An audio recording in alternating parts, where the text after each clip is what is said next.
not. Look at us, we're live. Hey everyone, what's up?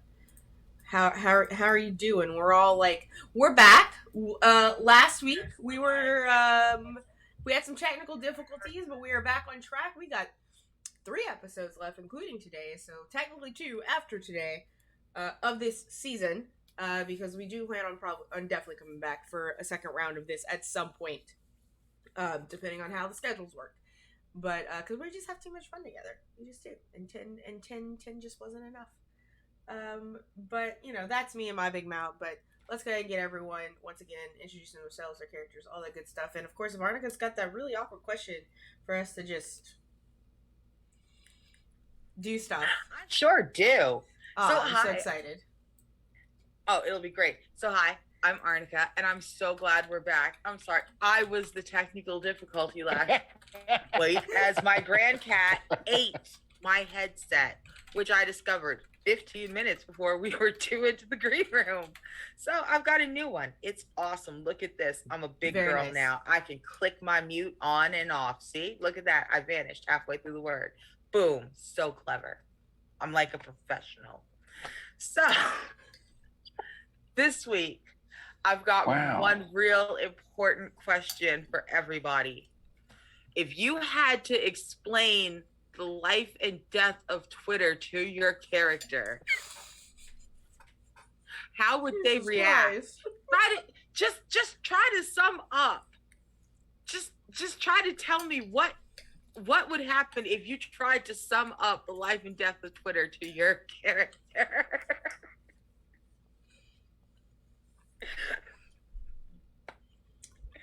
Y'all know the drill. Come on. Who we start with? We start with Obi, correct? Yeah, go ahead, Obi. You have to answer this first, buddy. Yeah, I bet I got this. Anyway, I am Obadiah, and more importantly, today, for the next 4 hours or so, I am Kim Ji-woon. And but Kim Ji-woon is hearing that this supposedly incredibly outrageously rich man, and some would say respectably rich, there's the labor and ignorable suffering of a lot of others is perfectly valid. We accept that. We're here for it. But what do you mean he spent $44 billion applied as debt to the company and then drove it into the ground? Like, that's not, how do you, you're the one who's supposed to steal the money, not that. What? Kim Ji-woon does not believe this. This is bullshit. That cannot be what happened. The only person who is making money is not Elon Musk. Specifically. Outrageous. Beautiful. That's fantastic. I think I'm second. I think it's been 2 weeks. I forgot. It has 3 weeks. I think. I don't know. Man. Time isn't. What real. is time? Time actually doesn't exist, but I'm not getting into that. Anyway, hi. I'm Mare. I use they, she pronouns, and I play Wong, who uses he, they pronouns. And Wong. Okay, so Twitter. Pretend someone bought an... Thank you, Casey. Thank you. It's at 1. I always consider the intro 1. Thank you. Okay, anyway. Okay, so Wong, pretend someone made a bunch of mountains together, and the source of these mountains, you're supposed to use them. Everyone's supposed to stand on top of them and yell at each other whenever they have something to say, right? Now, someone else purchased those mountains, and they're fake mountains, so you need to do maintaining them, but he fired everyone. So eventually it's going to fall down, and someone forgot to put some new safety measures in, and it's going to fall down. We don't know yet, but we keep yelling into the void. So hope you'll be fine.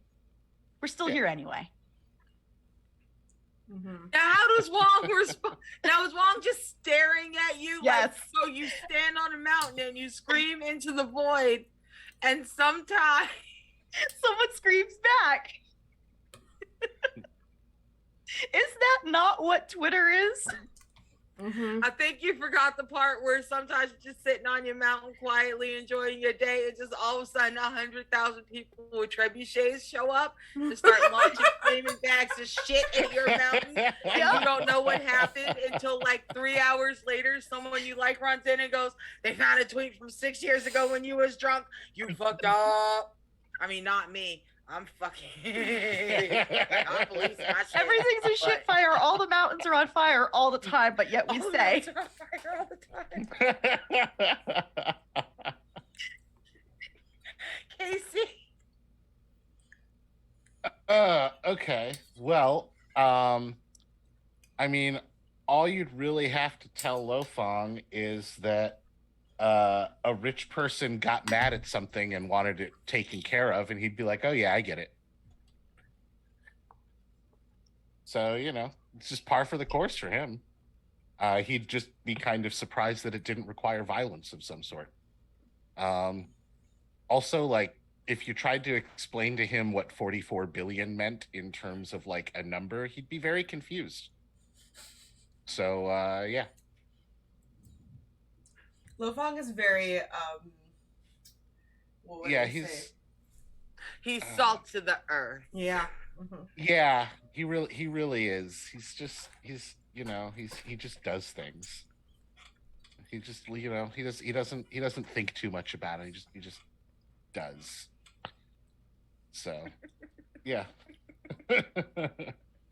Well, so I think me explaining to my artiste child, gremlin child here, Kayam, I'm like, Kayam, yo, listen, Grimes' baby daddy, okay, got really, really bored, like, after the breakup, and he needed something to occupy and himself with, and he tends to hyper focus, and for some reason he hyper focused on this communication service that was used by the entire world, which was originally, about Bigfoot sightings, but like, I don't know.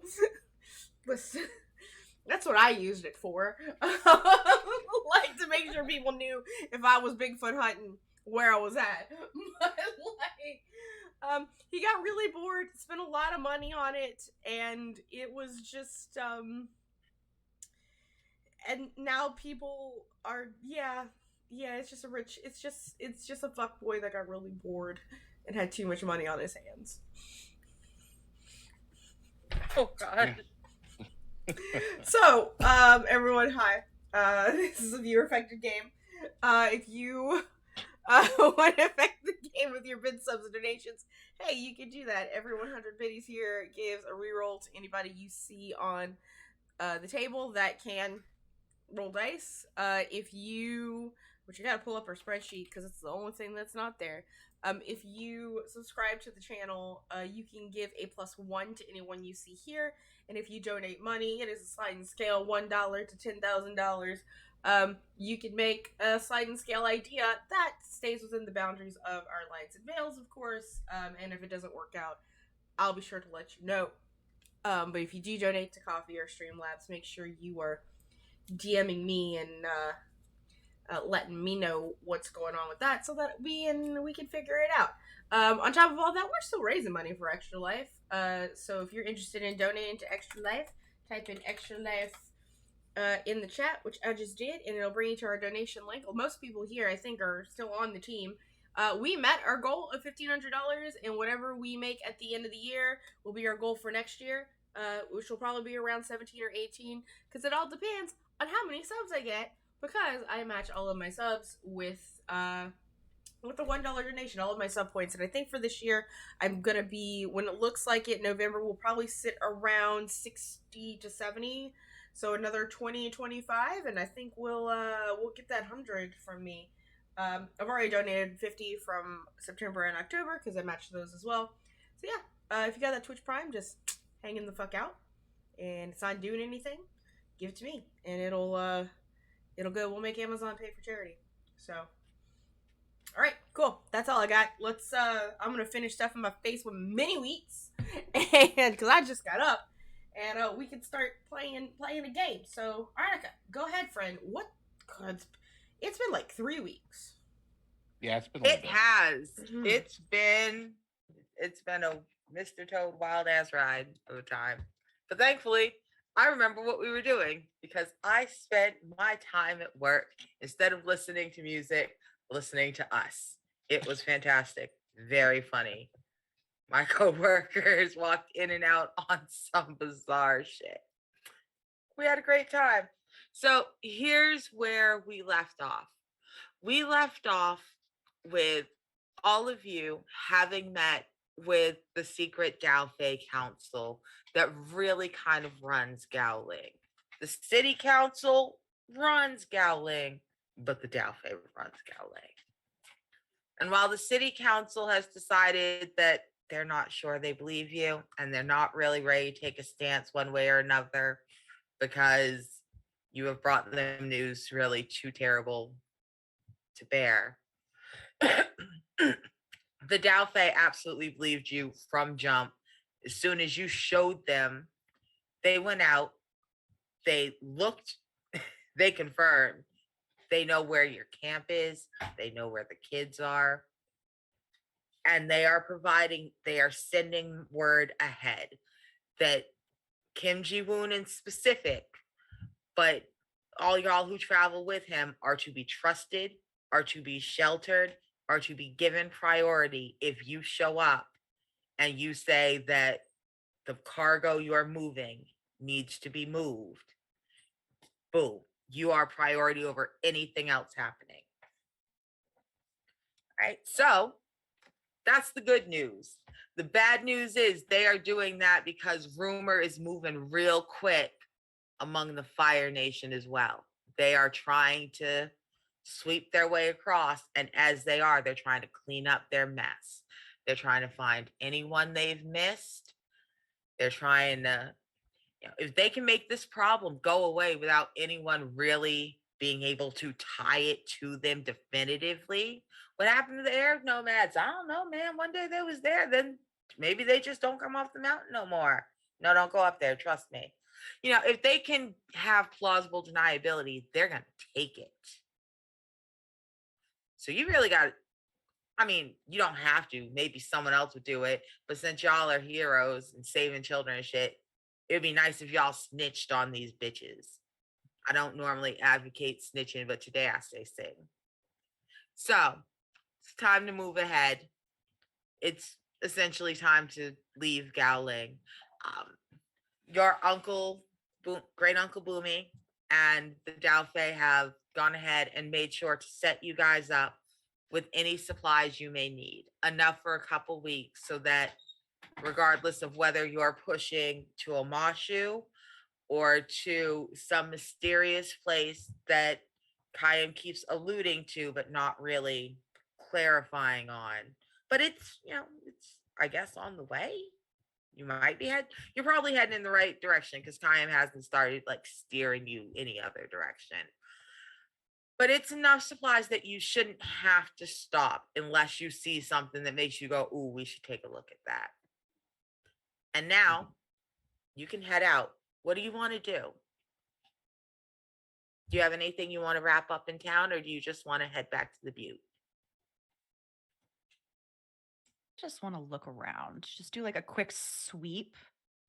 If anything, like I see anything in the market that might also, because I found the scrolls from, I think was the Northern Air Temple. I'm doing a sweep through the market, just looking around, keeping an ear out and such like that. So not looking for anything in particular, except in the market, Air Nation stuff, but just perusing before we leave. Okay. So as the group of you are making your way out, the Ji-woon family servants are accompanying you so that they can help, carry things. And Wong, you're just kind of lightly scanning the tables. Why I don't don't like you how they're go ahead? following me. What? They're trying to tail me. They're like tailing me hard, aren't they? You know, there's one of them. There's one of them who is sticking kind of close to you. They're young. They look a little bit tougher. You can tell that some of these servants are the family servants, and some of these servants work for the business side of the family. So the good news is that the one who is sticking with you is definitely a rough, scrappy, unobtrusive kind of person. The two of you together, I mean, the two of you would be a pretty decent match set, honestly. If I were a low level criminal, I would not be embarrassed to have the two of you as a match set behind me. Like, yeah, no, I can't fight like a big boss, but this is my corner. Don't you see these two scrappy motherfuckers? um, so that is who is accompanying you specifically as you trail through the night market. Sure. So yeah, I'm just looking around, and we can just do this narratively and however you want to do it. Like, I do try to lose them. I don't like being tailed. Okay, so here's the thing. You want to lose your shadow, then I'm gonna need you to roll on your skills and training, and let's see if you can do that. I would So love that is rolling with focus. Okay, perfect. Nice. 13. All right. Shit. So here's the thing. While the two of you may look like a match set, the fact of the matter is that you are just better than this boy. He tries. He probably picks up a couple new skills trying to keep up with you, but you are just real good at melting in and out of these crowds of people, finding just the right rush, just the right moment, the wrong alley to duck down. And it only takes you like 3 or 4 minutes to double back on yourself and shake him.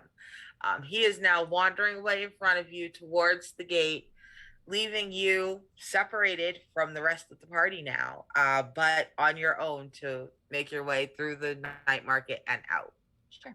So I do have 2 questions. One, the first one is, do I find anything that might be beneficial that would belong to an air nation, one of the air nations? We gonna roll for that one too. Cool. Let's see. Last one's easy, I promise. Yeah. Push your luck and roll with passion. Let's see. Passion. I'm good at passion. No, I have a full miss. Okay, I got a 5. Yeah, no, so you wander through and you don't have time to scan the full market. It goes out too far, but on the path you take, you do not see anything else. It kind of makes you wonder if maybe the merchant you spoke with earlier in the day, the one you got the scroll from in the first place, may have spread the word. If you've got it, get rid of it. That's fair. Yeah, sounds about right. And my final question before I head back to the group and we head back to the Bisons, is there a wanted board in this town? There is. It's not really. It's there, but it's not really upkept. Mostly people just go and they look and they're like, I know him. You know, they mind their own business. But there is one by the far exit. Yeah, I'm just gonna look at that before heading back. Okay. So as you do, you approach it and there's not really too many people around. The teenagers are off. They're getting snacks. Daytime people are gone. The night shift people haven't really picked up yet. So there's no one really around. And you look and there's a poster. It's not great on the description. If you didn't know that it was describing you guys, you'd have no idea that it was describing you guys. It looks nothing like you. The heights are wrong. The eye colors are wrong for everybody but Kim. There's really the only reason you know it's you is because it says a group of 4 ruffians tried to attack a group of Fire Nation Fire Nation merchants outside the mountains in the Earth Village of Chime. And it is only because you know that they're trying to pass off what happened as Chime that you know they're talking about the 4 of you.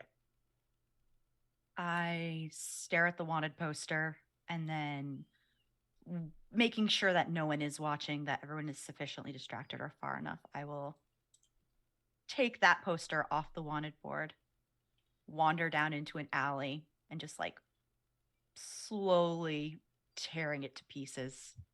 And by the time I am done and I head back out to meet everybody, it's just a pile of smoke and ashes behind me. Okay. I get it. I've been wanting to say that for a while.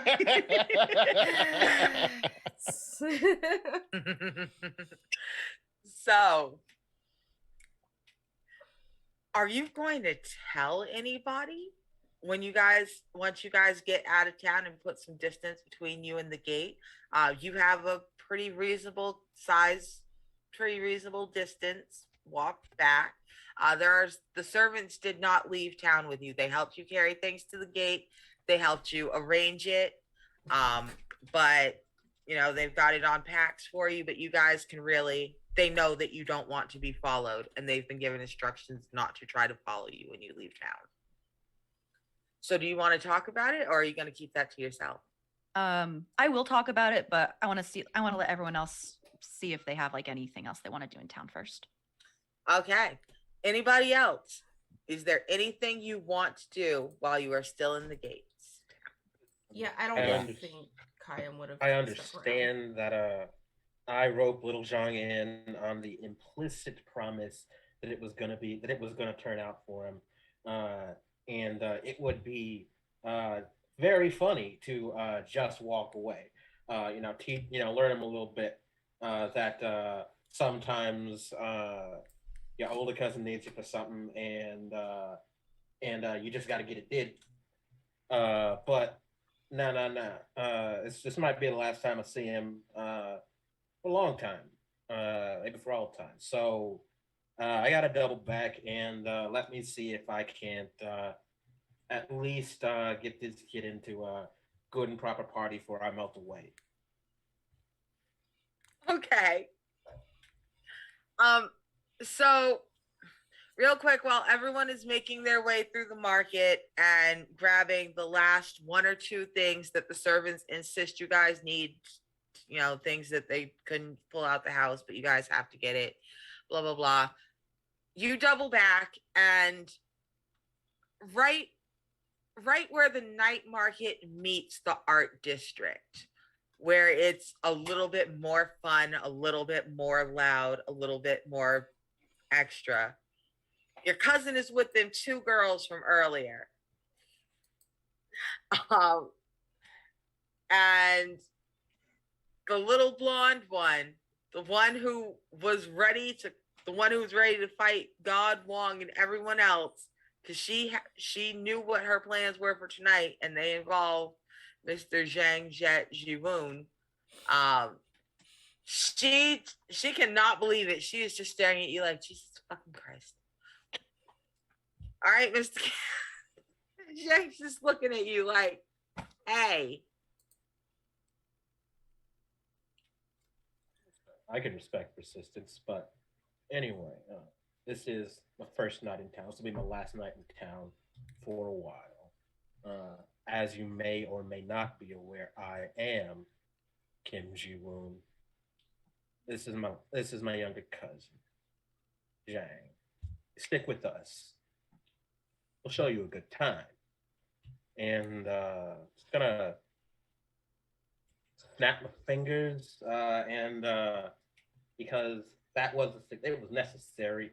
It's what you got to do for times like this, and let's kick this off. All right. So there is a it's kind of a club. It's like it's more like an endless house party than what we would consistently call what we would recognize as a club.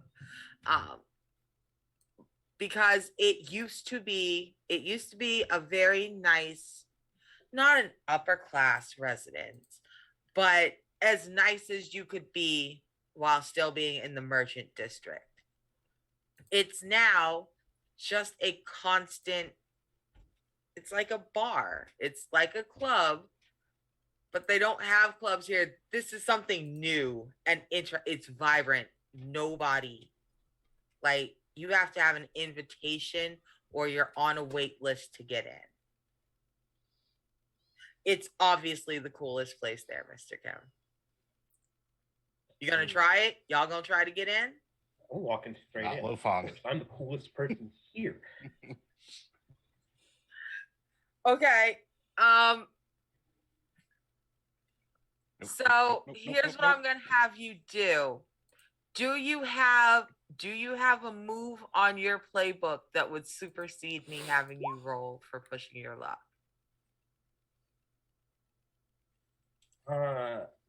There are, I can think of two that might apply. First up, Convince me. we got a worldly knowledge. Your upbringing has expanded your horizons, skill sets, and contacts. Use another training and another background.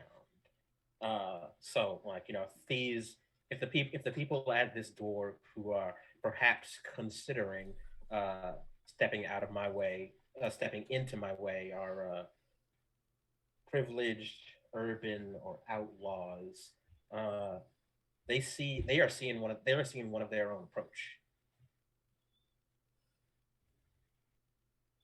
Okay. And what's the other one? There's of course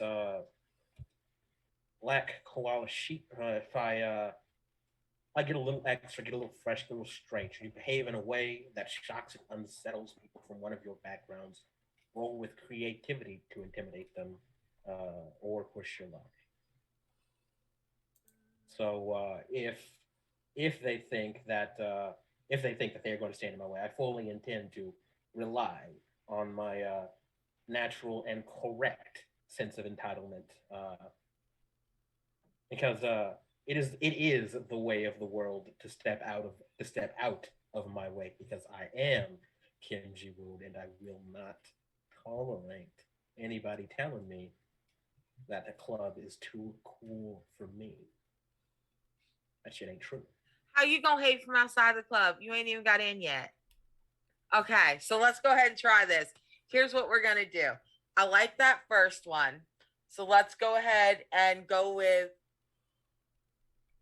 give yourself, does it say that you get a bonus when you roll? Or does it what let me look at this. Let me look at this.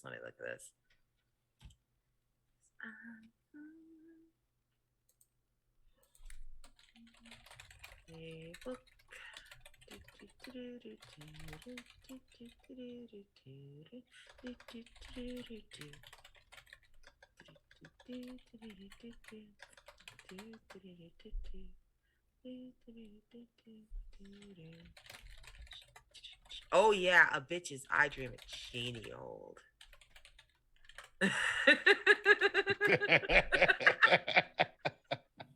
All of a sudden everyone's going, oh my god, that is what she was singing. I knew it.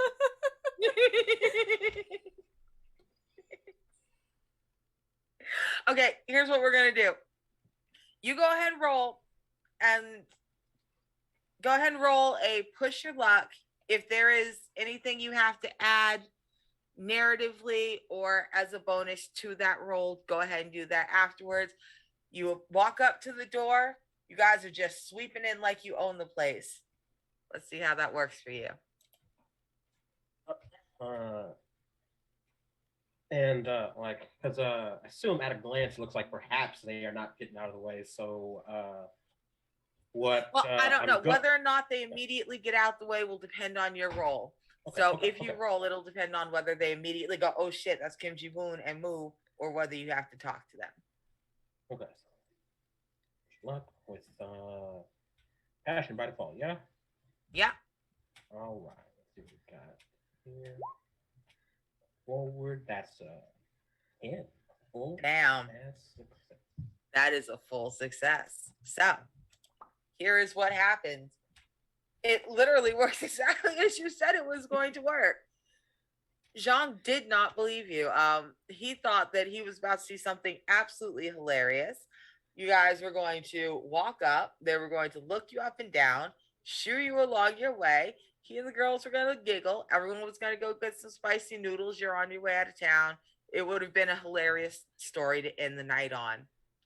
There is something in your eye, Mr. Kim. I don't know what it is they see. Maybe it's in the tilt of your chin or the glint in your eye or just the way your mouth quirks just so.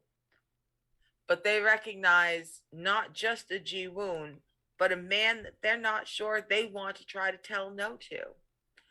And without a word, both sets of bouncers step back from the door, open the door, and let your entire party in. You, your cousin, the girls, and now Little Miss Attitude.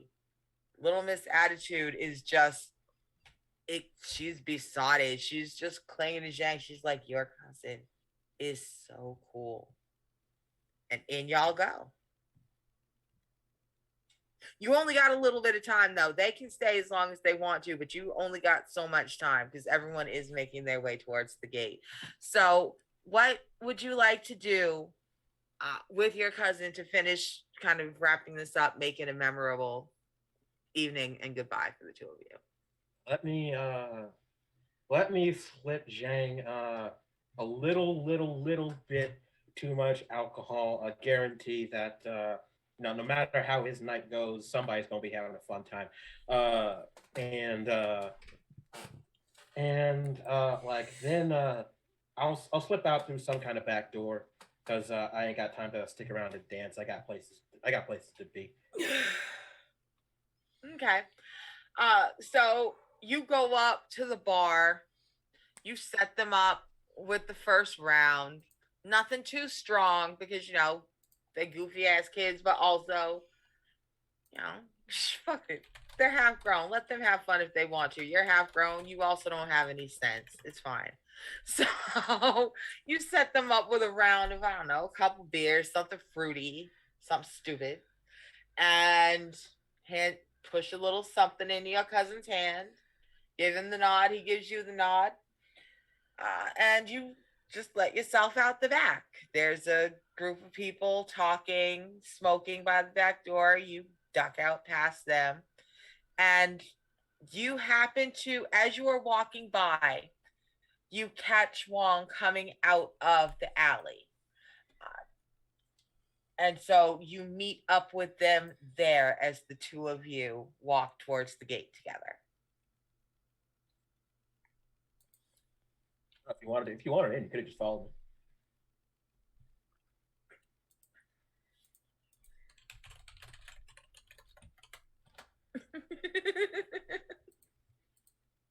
Wong says, nah, I don't want in.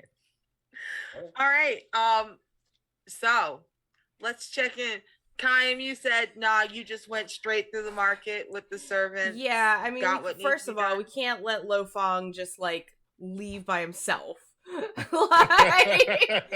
does seem like a smart idea. Yeah, so I'm definitely going to be escorting Lo Fong back to our camp with the children and the bison. Maybe at one point when we're out of town and just in the wilderness again, I do want to have a small conversation with this other man here.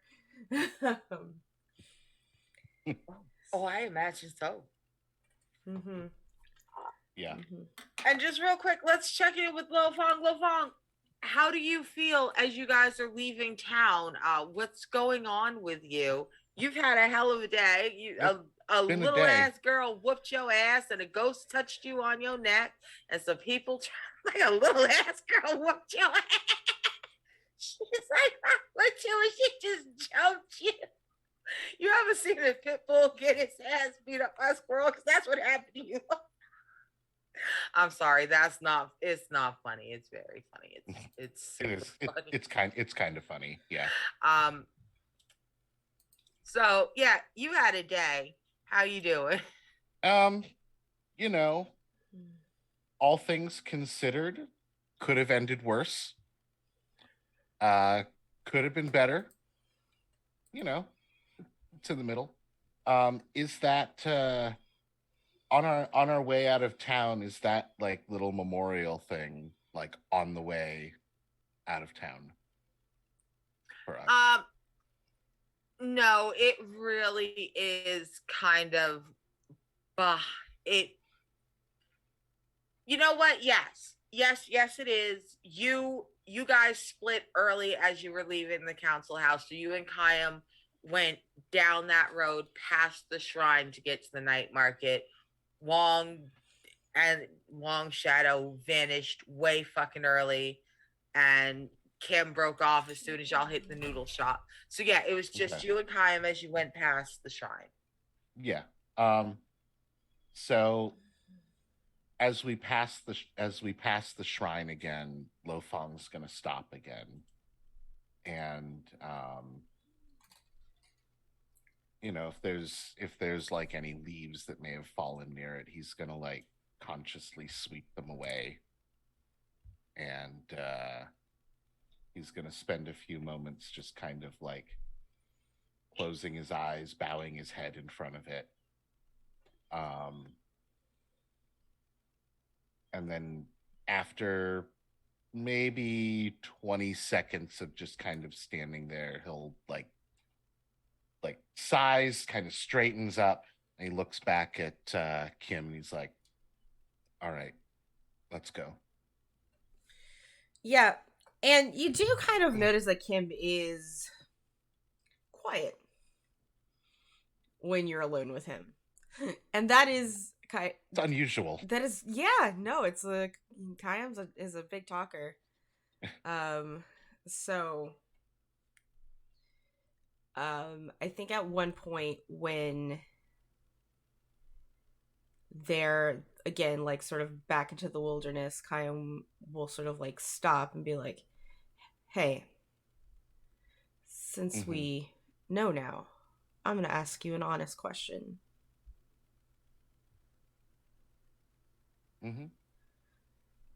How many Earth Sages did you take out?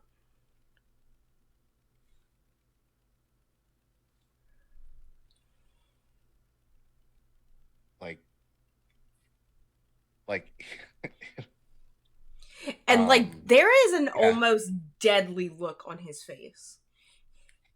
Yeah. And he'll look at you and he said, he'll tell you, my team was responsible for 2 of them. Which ones? Other than this one?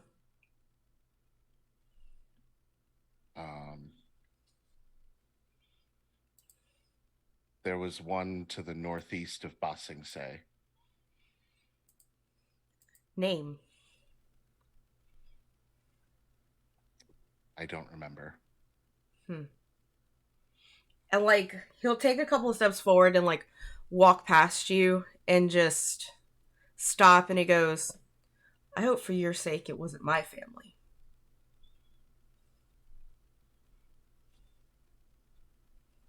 I do too. Because that trick that you can do doesn't work on me.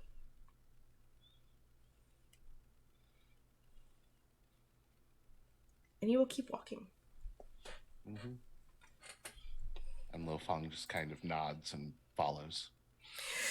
Man, these kids are gonna love these hats that I bought for them. It's just, look at this. And you know what, Lo Fong? We got one for you too. And I'm gonna put, you know what, for the sake of funniness, And because it's both appropriate for this world and among others, you're just gonna get an owlbear hat. All right. That's so adorable. He puts it on. And very threatening. Oh, no. You don't put it on. Kyan puts it on you. Kyan puts it on. Oh, great. Great. Artist. Yep. I mean, please do. Mm-hmm. Yeah. Just like does it like pulls it down like on like by the ears on your head. Looks good. Does it have like the little danglies, like ear flaps? Yes, like, 100%. good. Yeah. I would expect nothing less. Yep. I'm sorry, I'm caught in contemplation. Y'all said owl bear, but then it just sent me back to that Twitter drawing of someone who, instead of a meowl, which is a cat and an owl, it was a cat and a nightjar. And now I'm imagining a nightjar bear instead of an owl bear. Oh, man. Oh, no. And now I'm just stuck in contemplation of this creature.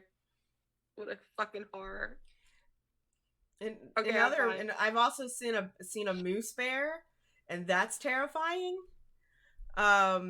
But also now I'm thinking of like combining a cassowary with other animals, and cassowary by themselves are the worst. See, look what I've done. Now we're off on a whole thing. We're like, but what if we just make avatar animals? What is like for the worst animal we could also combine a cassowary with? And I think it might be like some Emus sort are of pretty primate. bad. Yeah. Like maybe like Emu gorilla. Oof. Oh, no. a cassachimp. A hippo gorilla. A hipporilla. Oh. Hippos are All the of worst. those sound terrible. It's canon now. Like, cassowary Gorilla. bonobo. oh man, they would. Bonoboaries. You see, that's the thing is that like now the cassowary bonobos would just solve all of their problems by having sex, like instead of violence. But because that's what bonobos do. I don't. All of their Until they conflicts really are just fuck up. solved with Arnica arousal. has regrets.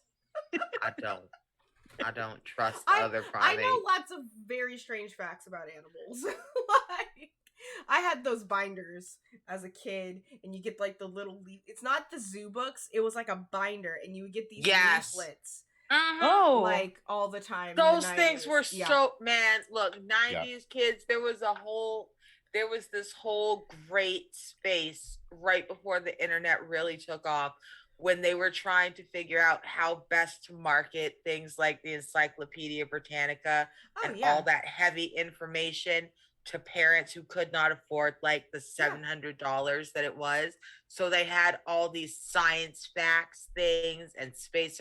Man, my parents got all that shit for Yeah. us. Anytime they could afford it, come tax time, one of those dudes would come Yep. around, they'd get one of those sets.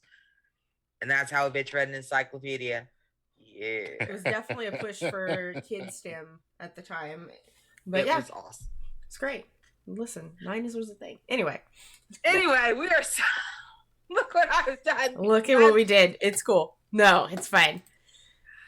All right, so Lofong is now wearing an owl bear hat, has been lightly threatened by our calmest, most happiest friend, who's just like, I do hope I won't have to kill you in the morning. Let's go see the kids. And they're walking a little bit ahead, waiting for Kim and Wong to catch up. Kim and Wong come out the gate. The two of you are, about 10, 15 minutes behind. You can catch up to them pretty quick, but it's just the two of you, Mr. Kim and Wong, walking together right now, trying to catch up to the two in front of you. So that's where you are. What are you two doing? I'm carrying shit. Helping carry. I'm doing my fair share of carrying stuff to the bisons. Just in silence currently with Kim Ji-woon.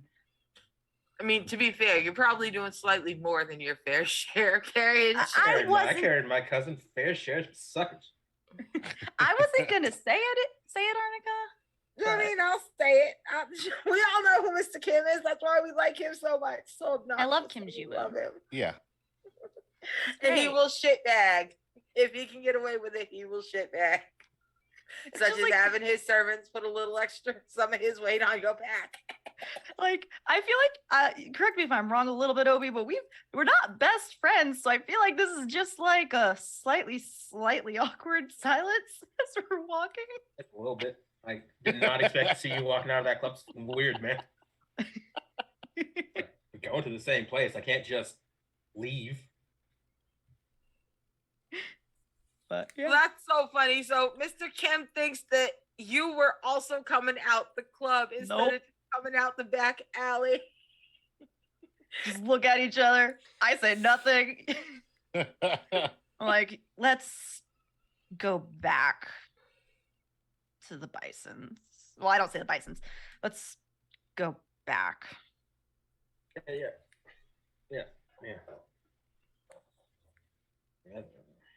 Very long trek. Oh yeah, no, there's at least 15 minutes that the two of you have to fill before you'll catch up to Kaim and Lo Fong. And then once you do, there's still like another hour's walk before you guys will get to the butte, all four of you. So you can be awkward and quiet. You can tell me that you guys just walk awkwardly and quietly for 15 minutes. That's cool. I'm not going to speak first. You can't make me. You do not have Wong that. doesn't have anything to say. That's hilarious. Not that he doesn't want to, but he has nothing to say. So, Kyle, here's what's very funny. You hear them coming about 5 minutes before they actually show up. Mm-hmm. And by the time they do show up, you are snickering under your breath because the only way you heard them coming was their heartbeats. They have not said a word. Not Yep. a single voice has carried through the night. You've just heard their heartbeats getting closer and closer. And you've been listening. You have been listening, waiting to hear as you are just chitty chatting with Lo Fong, who's just doing their Mm-hmm. Mm-hmm. yeah. Mm-hmm. And not a sound until they show up. I'm gonna look at the two of you. It's like, what are y'all so nervous about? What are you talking about? Don't worry about it. No, like, I'm not nervous. No? I left my cousin with like 15 proof. I don't know if he's going to be okay. You know, just kind of like cross my arms and just edge a little closer to it and just like, no? Then what are you excited about? I'm not. Okay. You're so confusing. Listen, all I can say is I have studied heart rhythms more than anything else about the human body. And I just hear them all the time. I can't tell if that's creepy or impressive. I'm not doing it on purpose. But the fact that you're focusing on it, can't tell if it's creepy or impressive. Well, it means Artists. it's very hard to sneak up on me. Good thing we weren't trying to sneak up on you. No, you It's a good weren't. skill to have, though. You're not wrong. Look at Lo Fong's head. When did Yeah, did he's you get like that he one? looks just the same, but he's just wearing this ridiculous hat. just so nonplussed? Yeah. It's just, just got some hats. We bought enough for everyone. You only had like 3 or 4 at the table, and I only had one. Thought we were only getting enough for the kids. Maybe I wanted to get some for everyone else. I'm just saying. Like, I thought, like, why would we just get hats for the kids when we could all wear hats and be one big happy hat family? Ears just- get cold up high. I've got the coif. Like, I just gotta look at you. I'm like, let's couldn't help keep myself. going. They were really cool. We do need to get going. Like, we Yes. walked way ahead of you. Like, I was doing some errands. More important than drinking at a club. Sorry. I look at Hope. I look at Kim Ji-woon. Did you go party, dude? Just leave my cousin hanging off there. Oh well. Take care of him. Family. It's fine. Okay. Listen, I'm not saying that we don't deserve a party, but also we slid down this butte. Oh, I almost forgot. How are we gonna get up this? Well, I mean, we could just whistle for the air bison, right? No, before we do that, we need to be careful. We have wanted posters. How much? Arnica, did it say how much? Yeah, it is. It's honestly, it's kind of insultingly low because they want the wrong kind of people looking into it. They don't want a high enough bounty that it'll start attracting attention of people who might ask questions. So it's only like $100 per head, enough that someone who is like, you know what, I'm not a great person anyway, and I can blow through this in a weekend. The same kind of person who would kill someone for less than $200 is the kind of person who would turn you guys in for this bounty. So, if someone happened to run across us, they might do it, but they're not going to go out of their way looking for us. It's like $100. Next time I see a Fire Nation soldier, I'm gonna break his fucking jaw. What kind of money is that? Bullshit.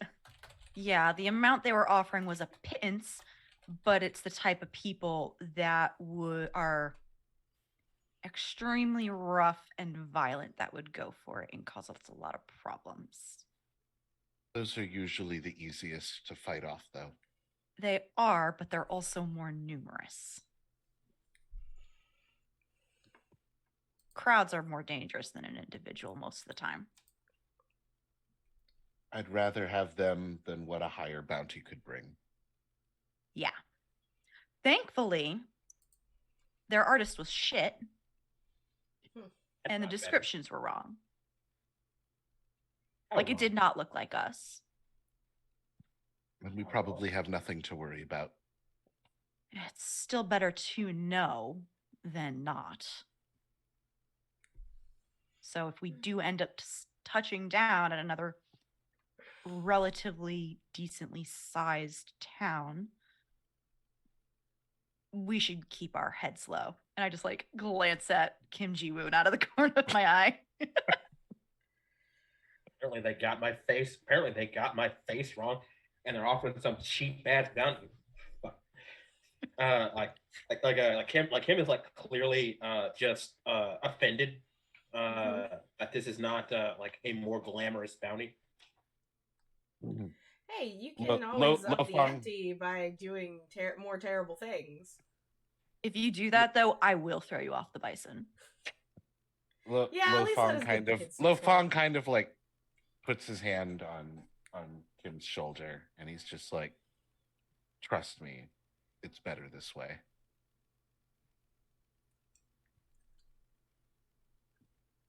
So, with all of you now understanding that they have set in motion a plan for people to look for you, but you are not public enemy number 1, you're not even public enemy number 100, but they've set eyes out for you nonetheless. Mm-hmm. Oh, so I would have told you I also did rip up the bounty. I would have also mentioned that. The one poster that was there. Yeah, the one that was there. Okay, they'll put up more, but whenever it doesn't hurt. So the good news is that Gowling is essentially a fairly safe city for you. You can consider it a port that you can return to, just because the Ji-woon family is such a strong, force there, that at least for now, you can always return safely to Gowling. But you guys aren't looking to go back. You're looking to go forward. And as you get to the foot of the butte, you really need to decide where you're going next. You have two options. You can decide right now where you're taking the kids and go drop them, or you can try to get to the net, or you can see if you can beat the Fire Nation to the next largest place and see if there are any air nomads there before you head out. What do you want to do?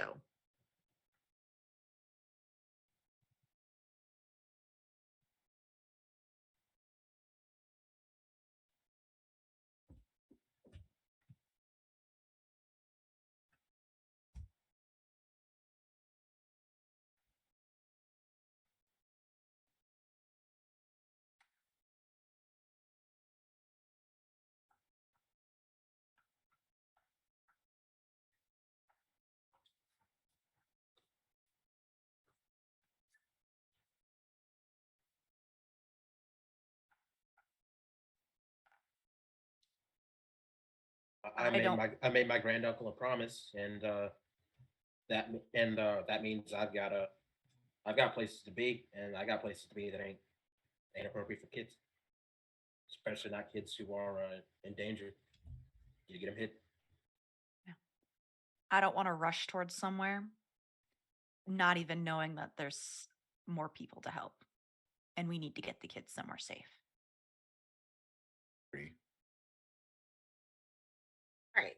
So the good news is that your party all agrees that before you do anything else, the children must be safely established. Yes. So now it's time to have a real serious conversation, because Kayam, you know that you have somewhere absolutely safe.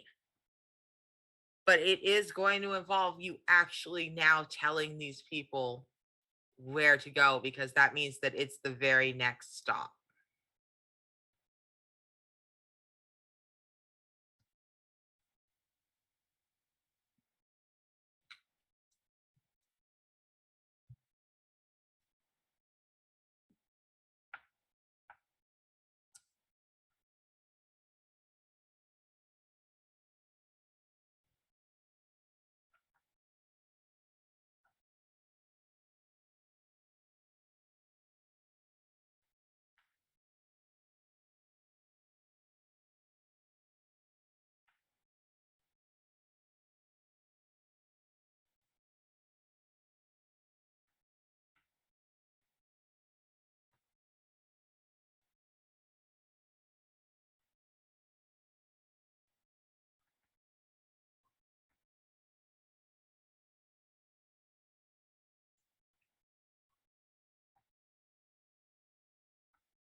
I also, on top of all of that, because Nick was making so much noise, I muted my OBS mic.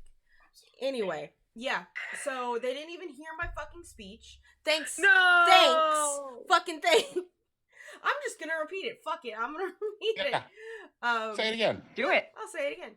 So yeah, Kai will take everyone around and be like, listen, there are only a handful of people that know where this isolated nation of waterbenders in the Foggy Swamp tribe exist. I know because it's where my dad is from.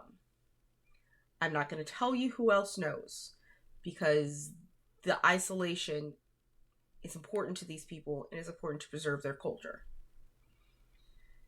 If you tell anyone about this, I will murder you. Me, personally.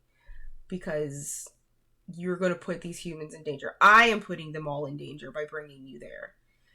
But considering the circumstances, I find that it's worth it. I know that my family there will understand. It's hard and it's perilous. getting the air bison through will be nigh impossible, but we can find a place to stack them. Store them until it's safe for the kids to leave. You're going to need me to get through there. And don't mind the catfish. Well, you should mind them. They could swallow you whole.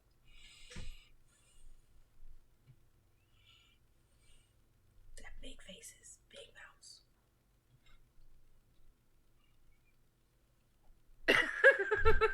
I don't plan on pissing someone off who can uproot an entire tree. Fair. I don't snitch. No, you don't.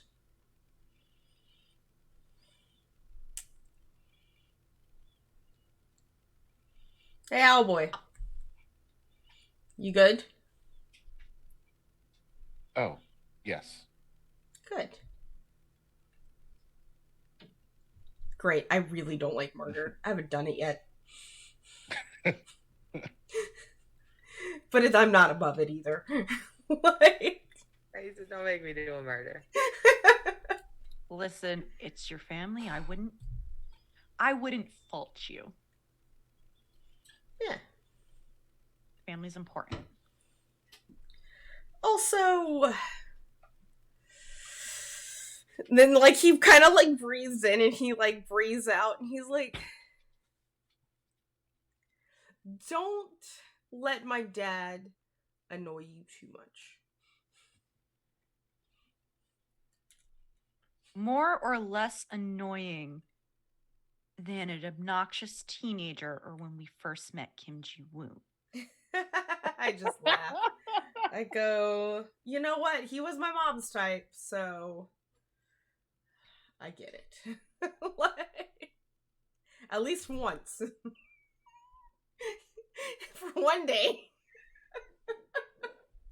All right, you know what? Y'all leave my boy Mr. Kim alone. Obi, I love you. So as you guys get to the base You're welcome of for the the city, view, by the way. City. So as you guys get to the base of the butte, you see that Janora and one of the both of the boos, the babies, Sami's still up there sleeping, but Janora has both of the boos and they are tied to like this makeshift sled.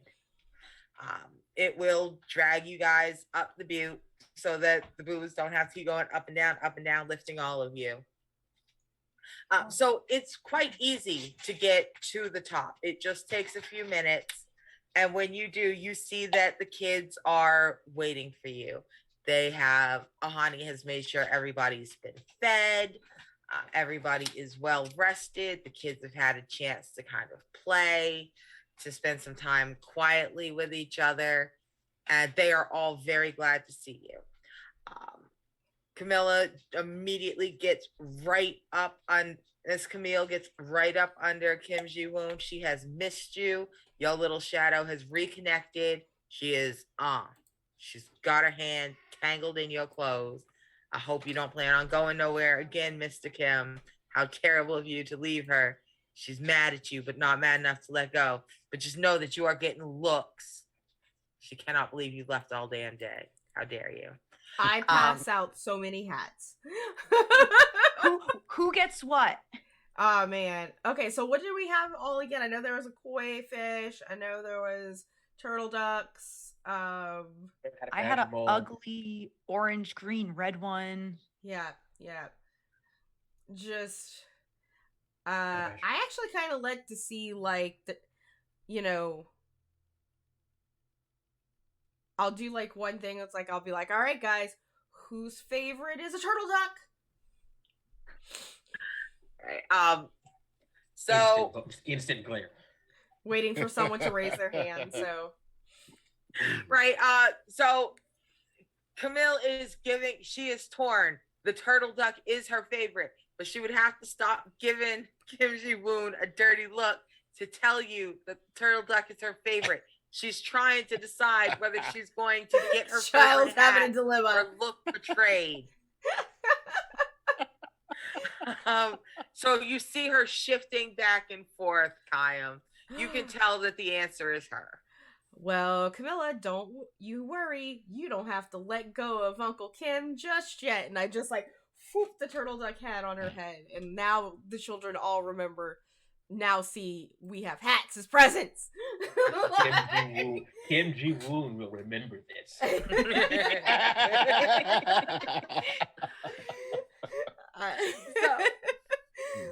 I am not afraid That's of Kim very Ji Woon. All right, what else we got? While the hat distribution is going on, Lo Fang's just gonna like start gathering up the camp and helping pack up for the journey. Okay. Ahani very quickly grabs the elephant koi. You know what? He thinks that's hilarious. Imagine a Magikarp hat. Yep. He's full carp in it.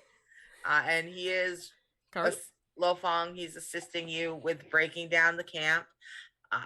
And he's like, are you okay? And you realize that you have not, as busy as you guys have been, you haven't done, Lo Fang, at any point, you haven't washed the blood off the back of your head and off your neck. Oh no, Kyle was gonna let that man suffer just slightly. So hey man, I thought it was just one of those. Like sometimes you get people like that. It's weird. Yeah. So Ahani is like, are you okay? I'm fine. It's he lost a fight. He lost. He is wearing a hat, so the blood is dry. It would just be on his neck. He just lost a fight. I think he might be feeling a little bad about it. He's gonna like pause for a second. He's gonna be like, I made a poor decision, and he just kind of like rubs some of the blood off his neck. It happens.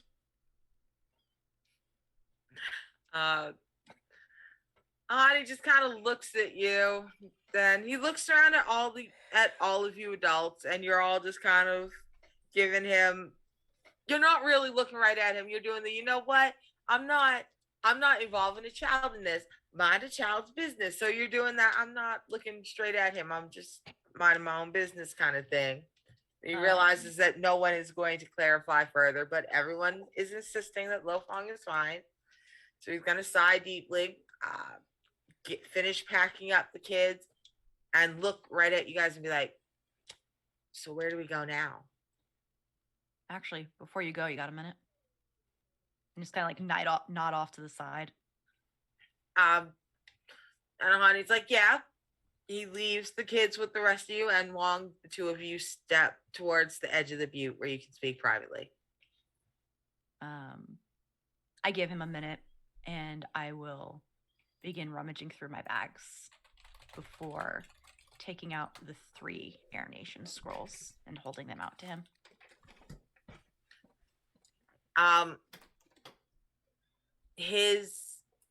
For a moment, just for a second, there's nothing across his face. He doesn't quite, he knows what he's seeing, but he doesn't get what he's seeing because how are you holding airbending scrolls? And then you see it hit him. And Ahani realizes the same thing that you guys have realized, which is that there is no way for airbending scrolls to have been smuggled down this fast unless something has happened to the Northern Temple. Something has happened to all the temples. It really wasn't just his. Yeah. I looked and haven't heard anything definite about the Western or Southern. But these are from the Northern. And he just kind of scrubs his hand over his face and he goes, if they attack librarians and nurses, they absolutely attack the Southern and the Western temples. If they they got us all. How do I? They couldn't have gotten all of you. You're nomads. Not everyone's at the temples all the time. I mean, is there a difference if we can't ever go home again, if we can't ever gather again, if every time we come together to try to be who we are, they're going to run us down? Is there a difference whether or not they got us all at the same time? And Wong's quiet for a long second. As long as you are here and alive, there is always the chance in the future you will be able to resurface. It might not be now or next week or even in 50 years. But the air nomads are not gone.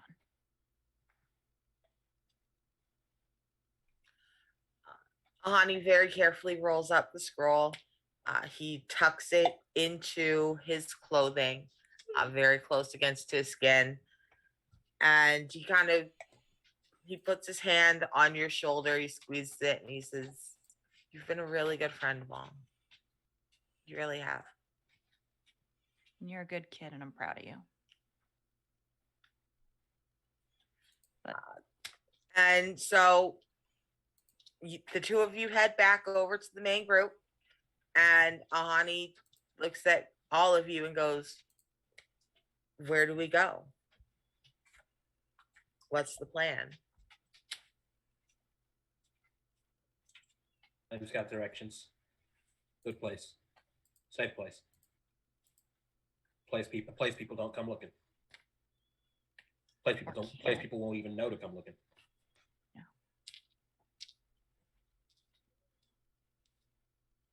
Okay. So he looks at Kim, and he realizes, Kayam, that you're really not. He looks at you a little closer, and he goes, you normally are saying so much, Kyle.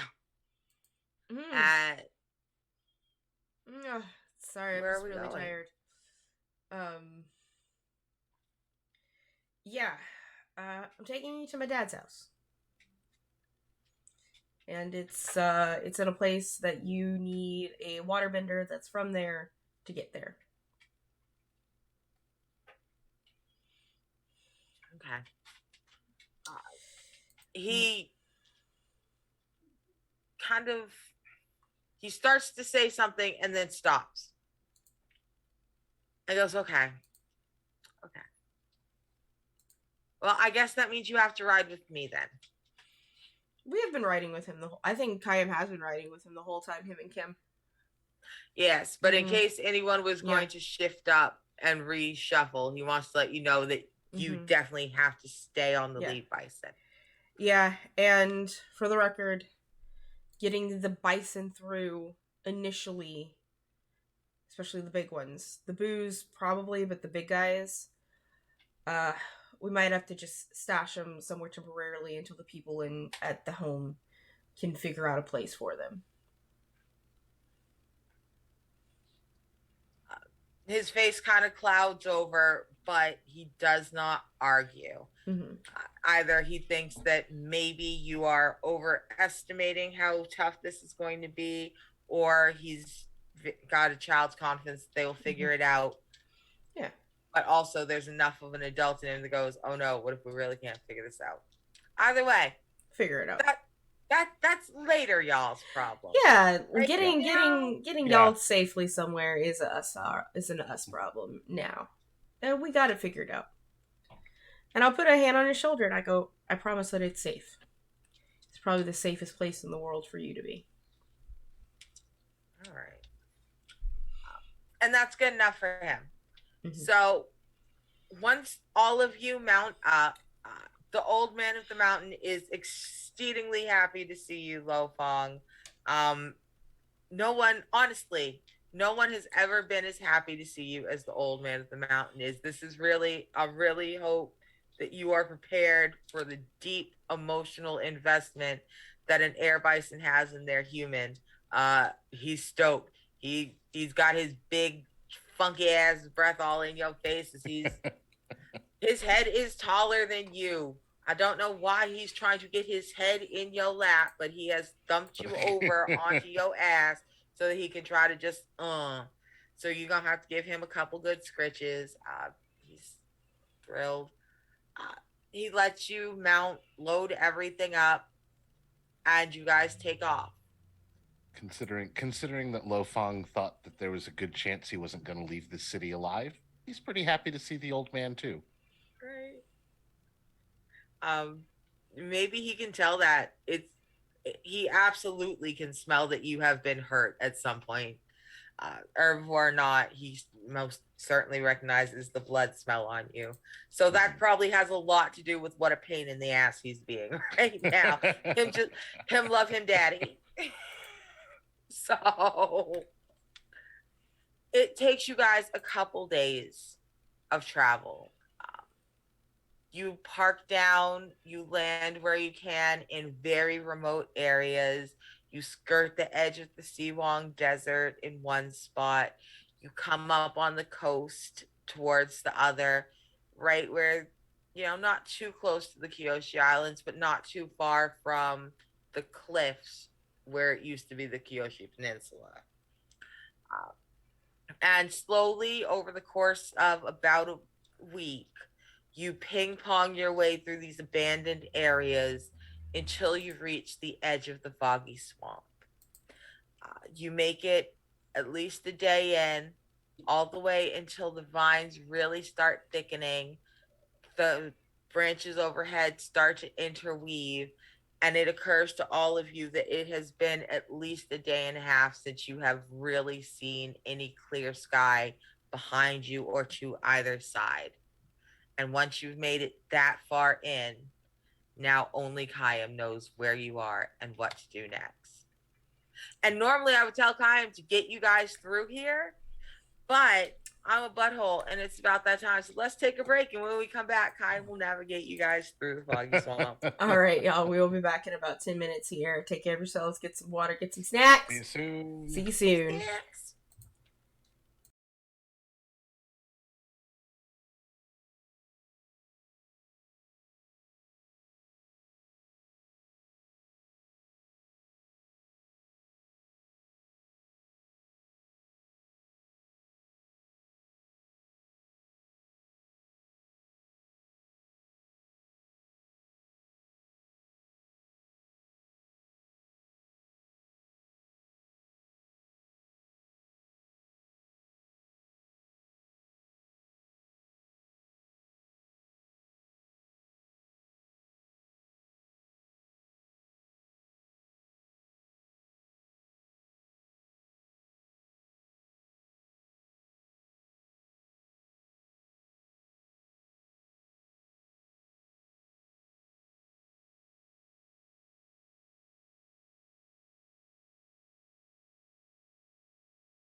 Mics are going hot. Okay, we're back. Sorry, everyone. Sometimes, for some reason, like, my mics are mixed up on this one. I don't know why. But, hi, we're back. We're playing some Avatar Legends. It's a good time. I have cheese. I do not have cheese. Listen. No, it fucks up my stomach. I don't have cheese for a reason. I'm still mostly white, so cheese and I get along very well. And even if we didn't, I'd find a way. Mary, OSHIIIIIT. I have a hot pocket. I really should order some food before the end of this game, because otherwise I will not eat today. Mayor, who are you gifting your I'm gifting it to Obi because I keep teasing Kim Ji-woon. This is my out of character apology. There you go. Too funny. Okay. You good. We all good. All right. Last bite of cheese. Let's go. All right. So we find ourselves deep in the foggy swamp. Well past the place anybody could have gotten without the air bison, but now to the point where even having the air bison no longer helps. So you have there's a decent sized clearing that you guys are in. Mm-hmm. Kayam, you're actually pretty familiar with it. It's not too far. It's far enough that, you can't hear the village. You're not going to accidentally run across anyone. But it's also only a couple hours travel for someone experienced in the area. So it's not necessarily a bad place to leave the big air bison. Yeah.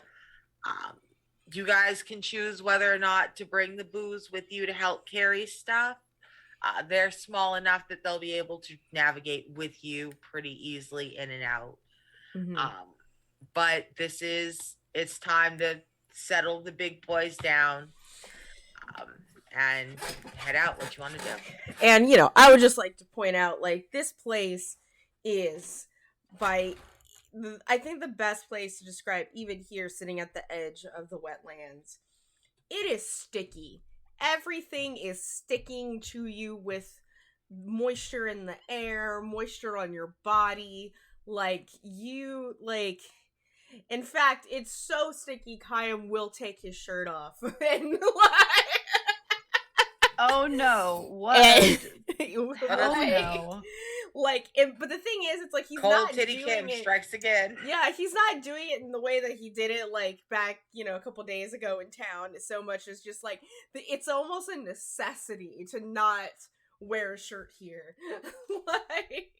Sort of thing. And he, turns and looks, like, what? It's sticky. Do you want to walk around sticky? I'm just gonna, cover Camilla's eyes,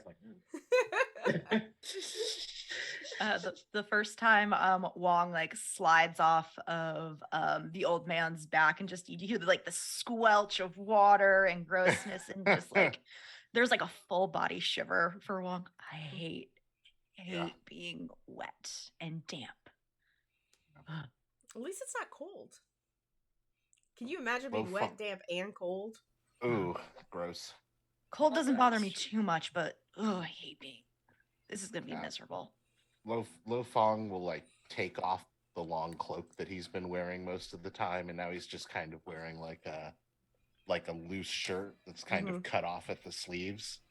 And now that his arms are bare, you can see that there's a lot of scars, on his arms, on the part of his chest. You can see there's battle scars, and some that look like they were intentionally inflicted.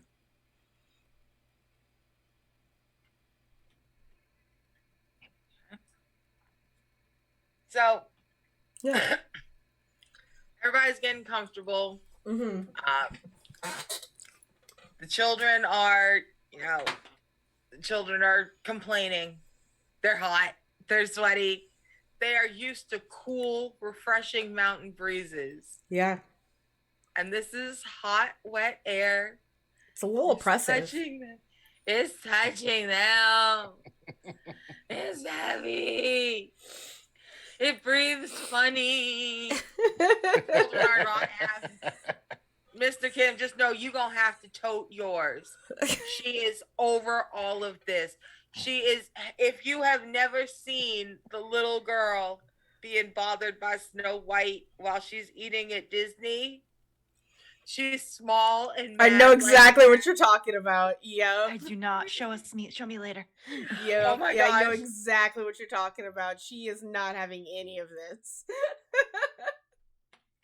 And your little Camilla's not having none of this. She does not like that that the ground is wet and it's touching her feet. She doesn't like that the air is wet and it's touching her skin. Her hair is frizzy. It's gonna be frizzy. That's But frizzy, what? but at the same time, like all that moisture is just starting to seep into your hair follicles and your skin. And, you know, like it's actually incredible for your hair and skin. I'm not saying this out of experience or anything. I am. But, It's still oppressively humid. yeah, I know. It's kind of better in winter. And I think, like, with that, you'll see Kayam squish over to, like, the bank. And, you know, before y'all, it's water, it's swamp, it's trees, it's leaves. There's nothing necessarily solid to walk on. And it's just like, you look at it and you're like, oh man, hope we're not jumping on cypress knobs and shit like that, right? So what Kyan will do, like, he'll just sort of like get on his, like, kneel down, like, on one knee, and he's gonna just barely kind of like put his hand like on the surface of the water, like very much like just skimming it. And you know, like when you touch water, like you see ripples, like these ripples kind of start in a rhythmic fashion, and then all of a sudden you just sort of see from the water weaving together. It's just like all of the swamp weed and the plants and the roots, and like across the wetland just begin to form a bridge across the water to walk upon, so that you don't have to squish through a neck deep swamp and deal with catfish or cat gators. Cat gator, yeah. All right. That's pretty cool. Why not both though? Yeah, it's true. That is true. Mm-hmm. And it's They tag team. Yeah, and it's it even on Kayam, like this is not the easiest thing that he's done, but it's clearly not the first time he's done it either. And you know, he stands up and the bridge stops at a certain point, right? And you know, you probably figure out it's like as y'all walk, he's gonna repurpose so that it's just harder to be followed. You don't want to leave an entire like plant bridge behind you like for someone to walk across. But y'all are all kind of sort of getting the idea of just like the level of isolation right now, and you know, probably some firebender that's in our group, and be like, oh yeah, the Fire Nation is gonna say fuck this. Like, Fuck this. because you ever tried to light a swamp on fire, it just doesn't happen. Like, it can't happen. So yeah, Kai had a great idea. Y'all all doubted him.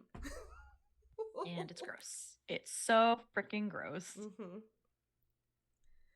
And you know, he stands up and he just sort of like, all right, y'all want to start moseying? It'll be a few hours. No, Kim just kind of winces because I strongly suspect that Camilla is like very much in that kind of mood where like she is not going to put her feet down on anything on purpose.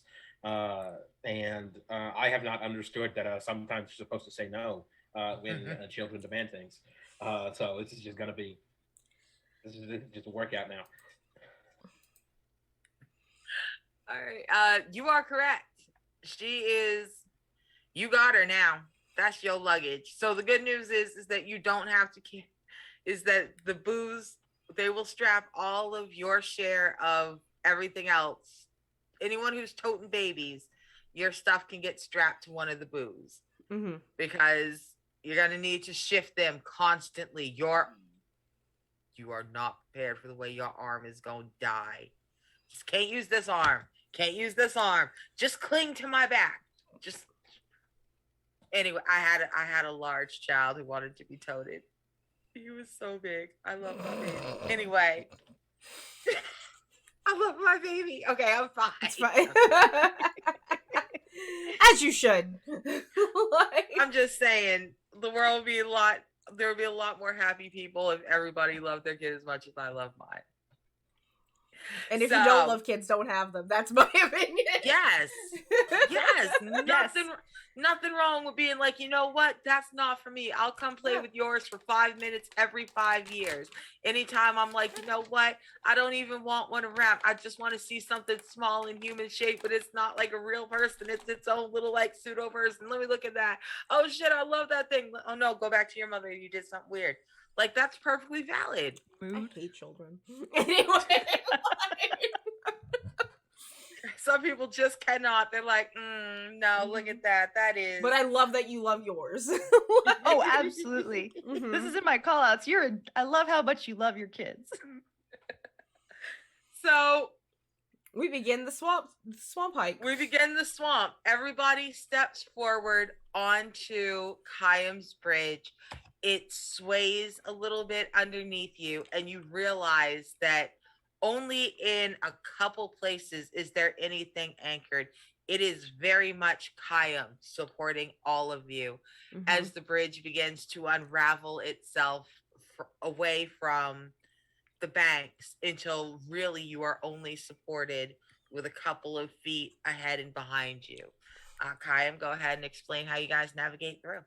And when everybody is like on the bridge and start to move behind, he will weave the trees to close up the entrance to the clearing. So, and it gets darker because the sunlight is only peeking through the canopy. You're in a rainforest. You're in a swamp. There is like, it's dark and even a little chilly. Like, it's hot, but it's just like, you canopied in, right?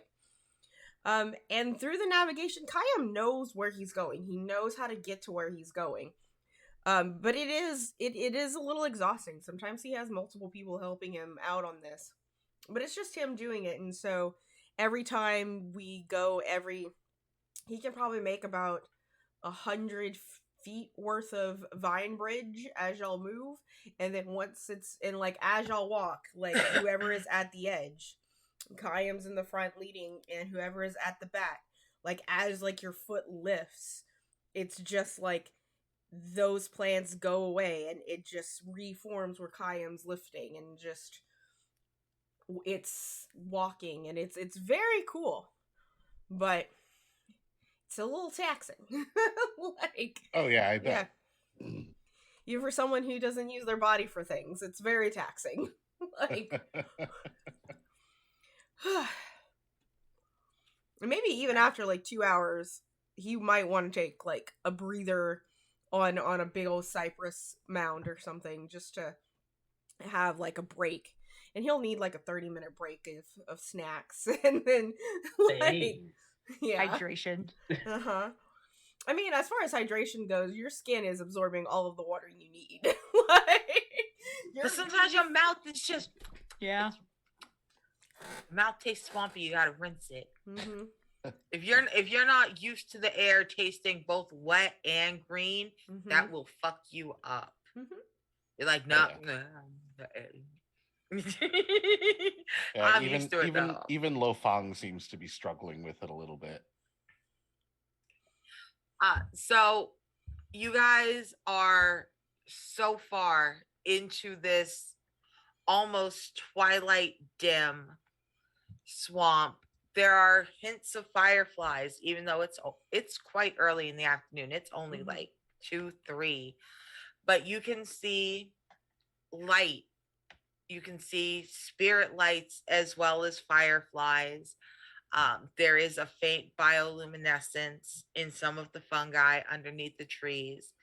It is quite frankly one of the most beautiful places any of you have ever seen, including the children who lived on a very spiritual site. Sami, the little boy, the 5-year-old, he is entranced. Kayam, he thinks what you are doing is the coolest thing. He is the one directly on your heel. And honestly, normally you would have stopped like an hour and a half into it, about 90 minutes. But Sami has been airbending at you. He's been refreshing you with little breezes. So you were able to get like another half hour before you had to stop. You guys traveled a full 2 hours before you got to a fairly decent sized dam. There used to be bull beavers, like these bullfrog beaver. Ooh, they're a mess. They are. You don't. Bullfrog will eat anything it can fit in its mouth, man. And these things are not big enough to eat like an adult or even a good sized toddler, but they are big enough that you might want to watch the baby. Oh yeah. I think I'm carrying the baby. Nothing is touching that child. Just like I imagine, just like you have like this like I imagine these bullfrog beavers are like mostly bullfrog with beaver teeth and a beaver tail, but they have those weird frog eyes, and I just see them like looking at the baby, and you see that thing. Yes.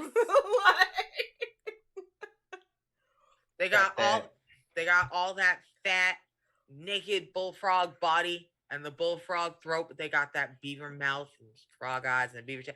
Yo, they're a mess. Here's the thing, they're probably a lot of fun. Certain adults, they're delicious. Certain adults in the foggy swamp will capture and semi-train these. They're not domesticatable, but you can catch them and you can jump them, and we eat them, and you can eat them. Tastes like chicken.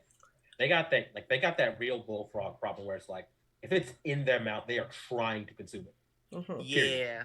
They're trying. It doesn't matter if it's literally they are trying. Probably like the hungriest, most fixated frog at one point just gets like flapped behind the head with like a tree with a vine, like almost like a child like being flapped away. It's like behave yourself, Ted. Like, right, and it's enough. That is enough to send the whole dam skittering into the water. They head further into their dam system. They abandoned this section for you guys to sit on. And all the rest of the children, you know what this is? Janora hates this, and Camilla hates it, and Ahani is too much of a man to say he hates this, but he's hot and he's pissed. He hates this. Sami thinks this is awesome. Did you see those fucking frogs? Kaya made the thing hit the frog. He didn't even do nothing. Like, now you are his hero. He has never, ever, ever experienced anything like this. He does not know how unusual this is.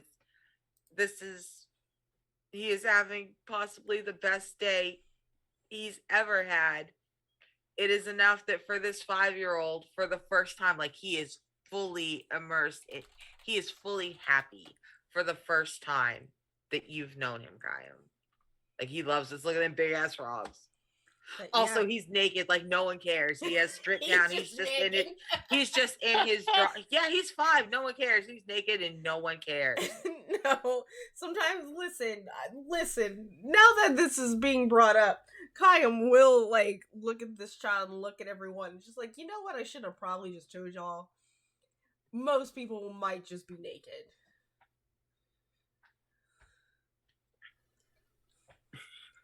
Like, it's very custom to just have a loincloth out here. And it's not because they're not civilized. Yeah, it's just so hot. Yeah.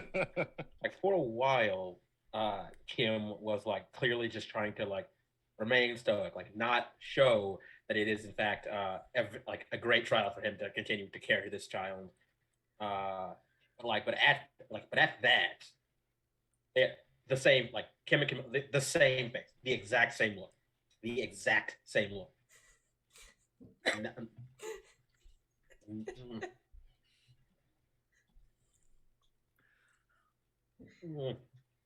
All right.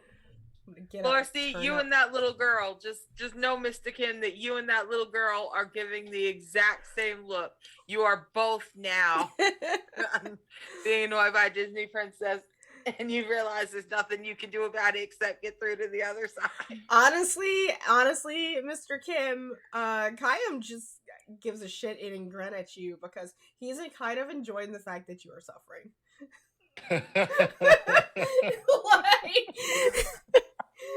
like MG will remember this also. And it's like, listen, Kim, you can give me that look all you want, but you do understand you will be guest in my dad's home. Don't be rude. You'll regret it. You think I'm annoying?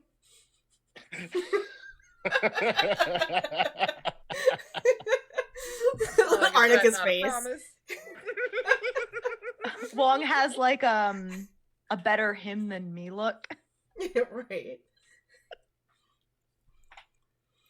And yeah, it's only takes about 30 minutes for Kim just sort of like Akai, I'm sorry, to catch his breath and rehydrate and, get a snack. He has a little just like his player. It's just like sometimes you just need some cheese. Like, so you need a little fat, you need a little protein, you need a little oat, and it's like, all right. Do you want some ribs from Applebee's? Yeah. All right. Yes, I do. Yeah, I did. Did I? Yeah. No. But we Well, would love some. That's too bad. Only my baby gets Applebee ribs tonight. But I thought they came back from Chili's. So much for Applebee's. Yeah, no, that's I what love delivers it. to my house. Almost everything else has stopped delivering. So like it's fair. Applebee's once a month when I'm just exhausted and can't. Fair. Anyway. Mm-hmm. So once you guys have your rest, everyone's gotten a chance to kind of get their feet back under them, readjust babies, change them, get them dressed, dry off their feet. Wipe them off. But please dry your feet. And you take off again through the swamp. And as you get in, it's getting darker. The trees are... Kayam is, of course, used to this, but none of you have ever seen anything like the size of these trees. You could very easily drive a good-sized fishing boat, like not one of the big pirate boats, but a decent-sized water tribe fishing boat could go under the roots of some of these cypresses. The vines that dangle down from them, the thin ends that are curling towards the water, are bigger around than your forearm. Everything here is big. It's overwhelming. Everyone, all of you can feel the spiritual energy just thick in the air. And you're realizing this is why it's the foggy swamp. It's very much the updraft of the spiritual energy moving through the water, kind of filling the air wetly, but not terribly. It's for the first time, it starts to feel a little less oppressive. It's not, I wouldn't go as far as to say it's refreshing, but it's less like drowning and more like just having a hot mist sprayed at you. And if you don't mind, Arnica, if I could just take a little rein here for a second, as we kind of start to get closer, like Kayam knows we're getting closer, and y'all will notice that he stops doing so many plants because there ends up being like some level of like solid ground eventually at some point, but like a wall. But, like, at this bank, it's still just, like, a wall of trees and vines and brush and swamp and wilderness. and he'll just like sort of stand there and like, okay, and he'll just cup his hands and just do out some weird little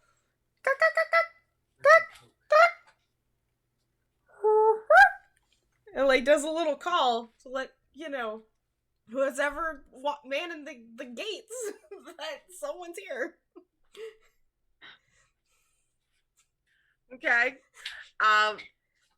So you let out your weird little call. It's some kind of, it sounds very much like a local wild bird. Yeah.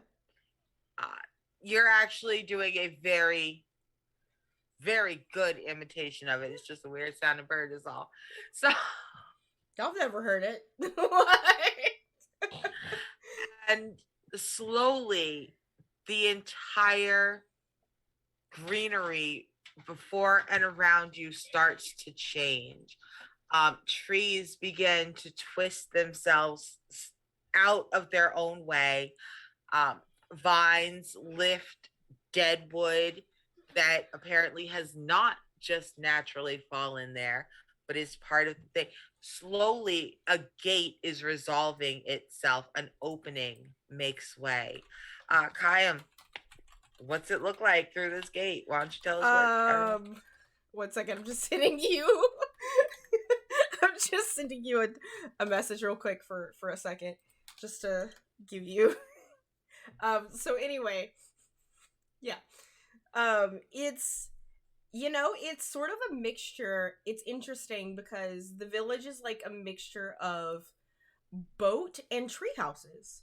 When you look at it, like there is some stuff like there is solid ground, but there is less than, and most of that is sort of left to like whatever agriculture that we end up doing, because we do grow stuff here to eat, especially like things like nightshades and potatoes and things like that. But for the most part, like people have like little, like, I don't know if y'all know what a pirogue is, but there's like pirogues, like it's a boat in Louisiana that's just kind of vibing, and there's a lot of people in straw hats and straw loincloths. But it's all like lit bioluminescently, like all the way up to like almost the canopy. Like these mushrooms that just, this fungi that just grows off of the trees themselves, and some of even like the moss that hangs down from the trees. You could even just see little fireflies just sort of dancing inside of the moss, to also help with like lighting it up. Are you okay? Yeah, I'm just trying to see what my sister wants real quick. Oh. And if everyone's real active, I'm listening. Yeah. And he's like, well, welcome to Foggy Swamp Tribe, everyone. This is and I look around and it's like, that's T-Bob, TJ, T-Ma, ma mère, T-Joe, and like starts like pointing, like, that's my cousin, like, but doesn't see his dad yet. Okay. I'm sure everyone is staring because the Kayam comes, but Kayam never brings friends. Mm-hmm. So, everyone, you have walked into this thick grove of trees. They have been carefully spaced by generations of plant benders working in harmony with the natural world around them to make this very vibrant village that is interwoven in the water and in the air as much as it is anywhere else. There are walkways of vines. Boats moor and unmoor themselves using, instead of anchors, just thick reeds and grasses that grow up and ravel themselves to the bottoms of their boats and then let go when it's time to sail away. This is a city that is surprisingly modular. Entire neighborhoods can shuffle around as need be. If you and the other half of the family are all of a sudden in a little bit of a fight, then maybe half of y'all unhook your boats and just sail your way over to the other To side. the other And side. rehook with the other side of the family who maybe they don't talk to because they uppity. You know what? You either know or you don't know, but the city is designed that you can snicker, you can bicker, you can have fun, you can move around. It's very warm, and everyone is looking at y'all. Mm-hmm. Just y'all are coming in. It's Kayam, which is great. Everybody turns and they're very excited. They start running over. It's Kayam. It's Kayam with a bunch of kids and a bunch of overdressed, light-skinned folks and Lofong's goofy ass. He's still wearing an owlbear hat as hot as it is. Like, Yep. they have It's holding the sweat in, so it doesn't get into his brows. Yeah. They got concerns. But the thing that tops, but you know what, more than they got concerns and anything else, there are children. Mm-hmm. There are children who look hungry. There are children who look tired. And one thing that a deep South community will not stand for is some hungry, tired looking children who need to be taken care of. They get fed. So, out of nowhere, there comes a roaring, a turn. Like air guitar in the same direction. from behind you, Kaya. It echoes again. Yep. There is a whoosh of water and a man in his mid-50s. He's got a heavy, just wild mane of salt and pepper hair. His beard is thick. His beard is full. His beard is kind of like Hasty's beard, but a little bit bigger. But it comes all the way up to the ears. But it goes, it's like full. Yeah. This is a hairy bear of a man. He's short. He's got a big belly. He's thick-thighed. He's heavy-armed. He's a lot of muscle under a lot of fat, and he's real happy about both of them. And he is surfing on the back of the largest alligator catfish you have ever seen in your fucking life. This thing is 11 feet long. It's a solid 7 feet at its fattest, widest point. The scoots on it come up to this man's waist, and he is just staring you down heavy as he air guitars his way, zooming through closer to you. Not master of puppets. Yeah. Chris, shut up.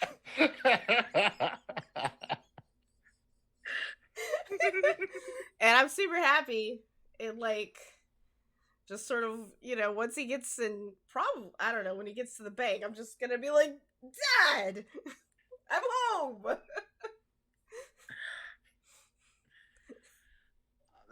And he's like, my boy, My dad. And this dude, his head comes to about Kayam's armpit. Oh yeah. Kayam obviously gets their height from their mother. Mm-hmm. But he's a big dude, and he gets Kayam right around his thighs and lifts him up like you're still little. Oh man. He goes, this is a lot. What's going on, buddy? A genocide. And he drops you. He doesn't mean to drop. Man, he has never dropped you in your life except for one. Spits. like he was holding in a lot, and then you just dropped genocide. Yep. They're not wrong. No. Okay, but your dad has just dropped you head first into the water in front of this giant catfish alligator. It's okay. I love her. And she loves you. Yep. She absolutely thumps her head on top of you. For everyone else, please understand that Kayam has just been dropped into the water in front of an 11-foot long, 7-foot wide alligator catfish, which has just lifted its head and plopped it on top of Kayam, pushing him underwater. Yep, I'm just underwater again. and you know what? I'm gonna wrestle this cat gator for a second, because My arms died like an hour and a half greet ago. my childhood pet. My arms died like half an hour ago. The breath I was holding just got blown out. I guess Kayam's just gonna die. Yeah. I cannot help. Yeah. I think Wong has experienced a little bit of culture shock. Yeah. Same with Lofong. At some point, Also, I like my even way if on the back also of like even if Kayam actually was in danger, Lofong has no idea how to fight one of these things. So like he's just like, I hope this is okay. We're just gonna let them do their thing. Swamp water is flying everywhere as the catfish gator begins rolling violently in the water, and you see Kayam just clinging to the underside of this head, just woo woo.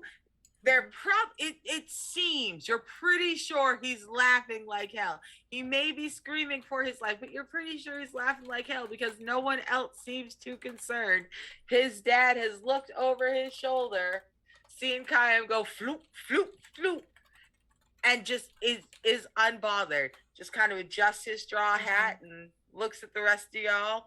Janora's holding Sami. Sami is trying to decide if he wants to get closer to the water or not. No one's letting him. Ahani's holding Janora. I've got the baby.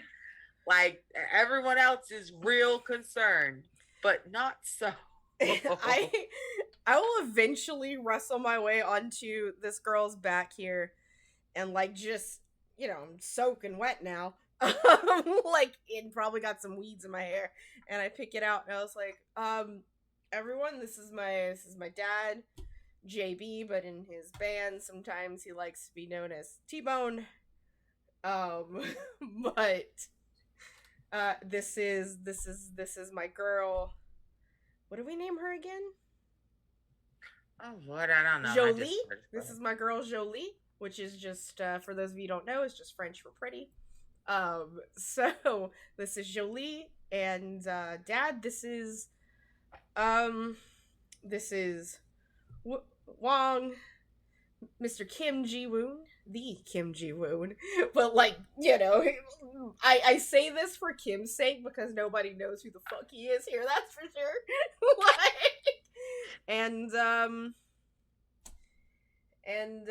Lo Fong, and these kids here are from the Air Nation, and they need a place to hide from some very, very bad people.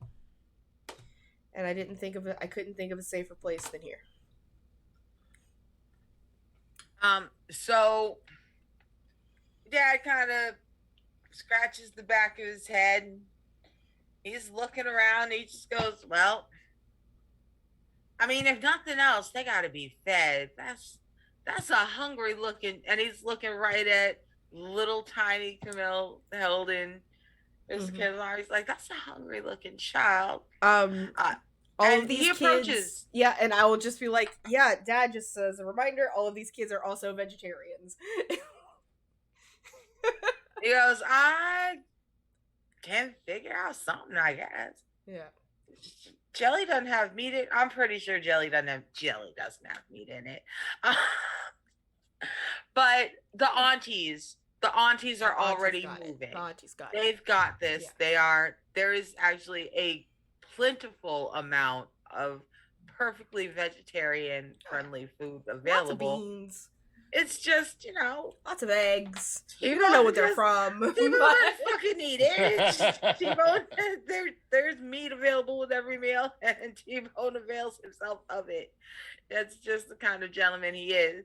It pleases him to do so. But there's succotashes, and there's chilies. There are wonderful gumbos without meat in it. There's always something available. Oh yeah.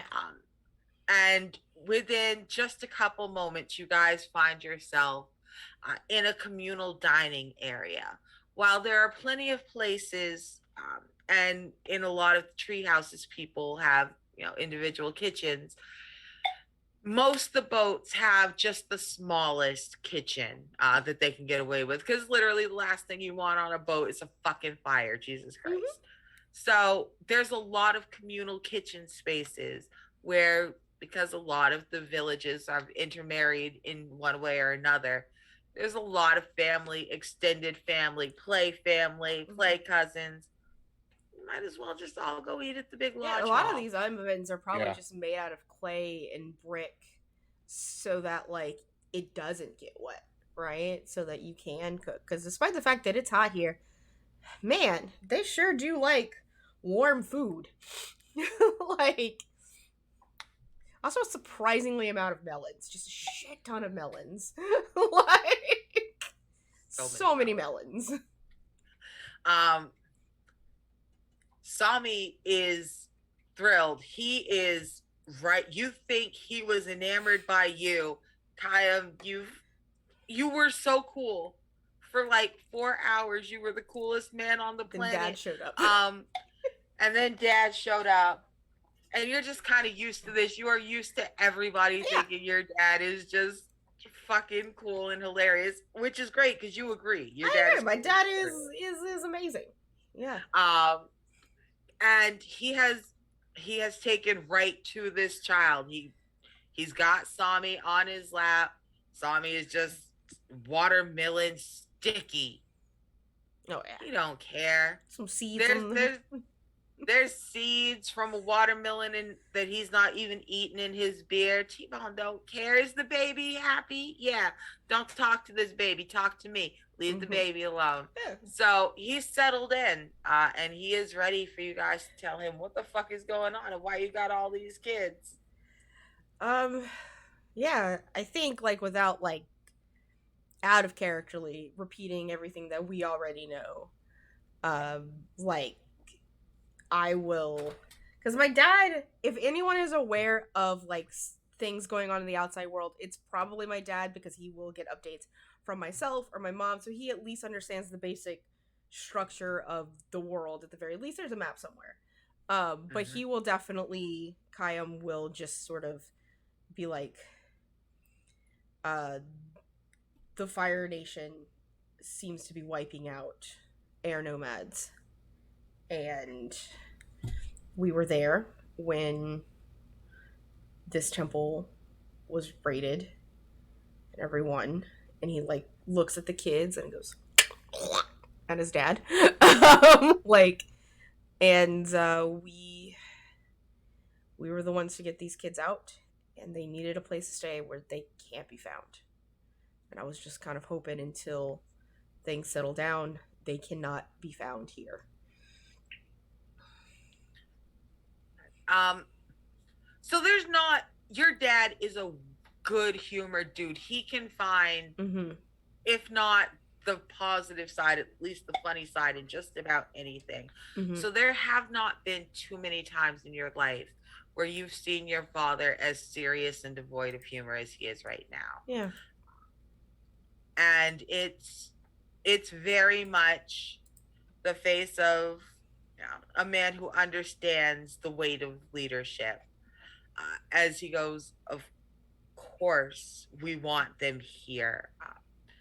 I can, I'm glad you didn't stop to think twice. Thank you, Kayam, for being a son I can be so proud of. The kind of man who rescues these children and knows that they are always going to be welcomed by our community.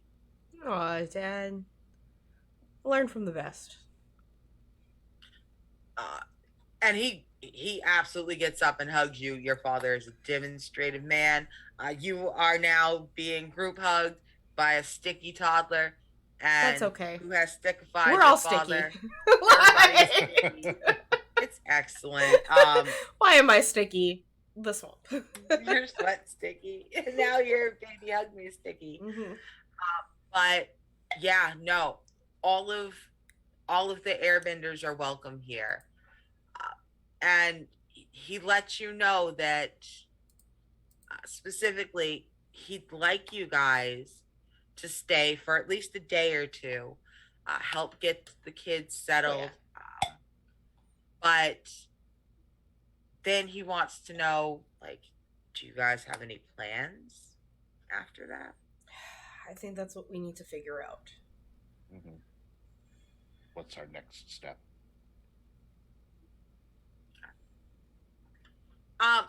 So he tells you that he's gonna have the aunties, start helping the kids get settled in. There are some large family homes. You have an not an auntie, like a literal actual your father's sister, one of your aunties. All her kids are grown. They've all moved out, but she still has a fairly decent sized home, and she is willing to take all of them in. They do not have to go between a couple other houses. You know that your other cousin lives like 3 branches down. Like, your family lives close. If they were on the ground, they'd be a cul-de-sac. My dad is one of like 6, at least. I myself am the only child between me and my mom because I am the child of a one-night stand. But like, obviously kept good relationships, but I probably also have siblings. Like, older and younger. Like, Poland, like, it's just, people like to fuck in the swamp. Sometimes there's nothing else to do. Like, but yeah, no, that's good. Like, Auntie Tony is gonna take the babies. And kind of like at some point, like, because the boos are there, Kyle was also going to point out is like, I'm not sure how I kind of leave something to you, but we have 3 big ones at the clearing. I don't think having them, they belong, they're bonded to these children, so I don't think they're going anywhere soon. But I figured y'all would have a better idea of what to do than I could. I'm just one brain. It's a great brain, but it's just one. Your auntie pats you on the back. She goes, it's a pretty good brain. She kind of rubs your head. She goes, we'll figure something out. Right. Go home, go get dressed, give your friends some clothes that are not so hot. And Mr. Kim, you can tell that, you have never had clothes so nice, judged so wantingly. Like, they're not looking at you like you're badly dressed. They're just looking at you like this poor fool is going to fall out and hit his head and drown in the water if he's not put in something not so heavy. So she literally just kind of plucks your shirt, not in a way that kind of wafts some air up your sleeve and reminds you that you could have been doing this the whole time. You're so hot. Yeah, no. He tolerates it with the patience of somebody who has learned manners, and also of a man whose arms they gave up like 2 hours ago. they are attached and little else. So the good news is that the kids are safe and you're going to go get into some cool clothes. Everybody's been fed. You can relax for a little bit. You can work on what you want to do. Mr. Kim, just know that there is someone who is not thrilled to be separated from you. The rest of you are allowed to leave perfectly fine. Sami is running up and down. He's thrilled.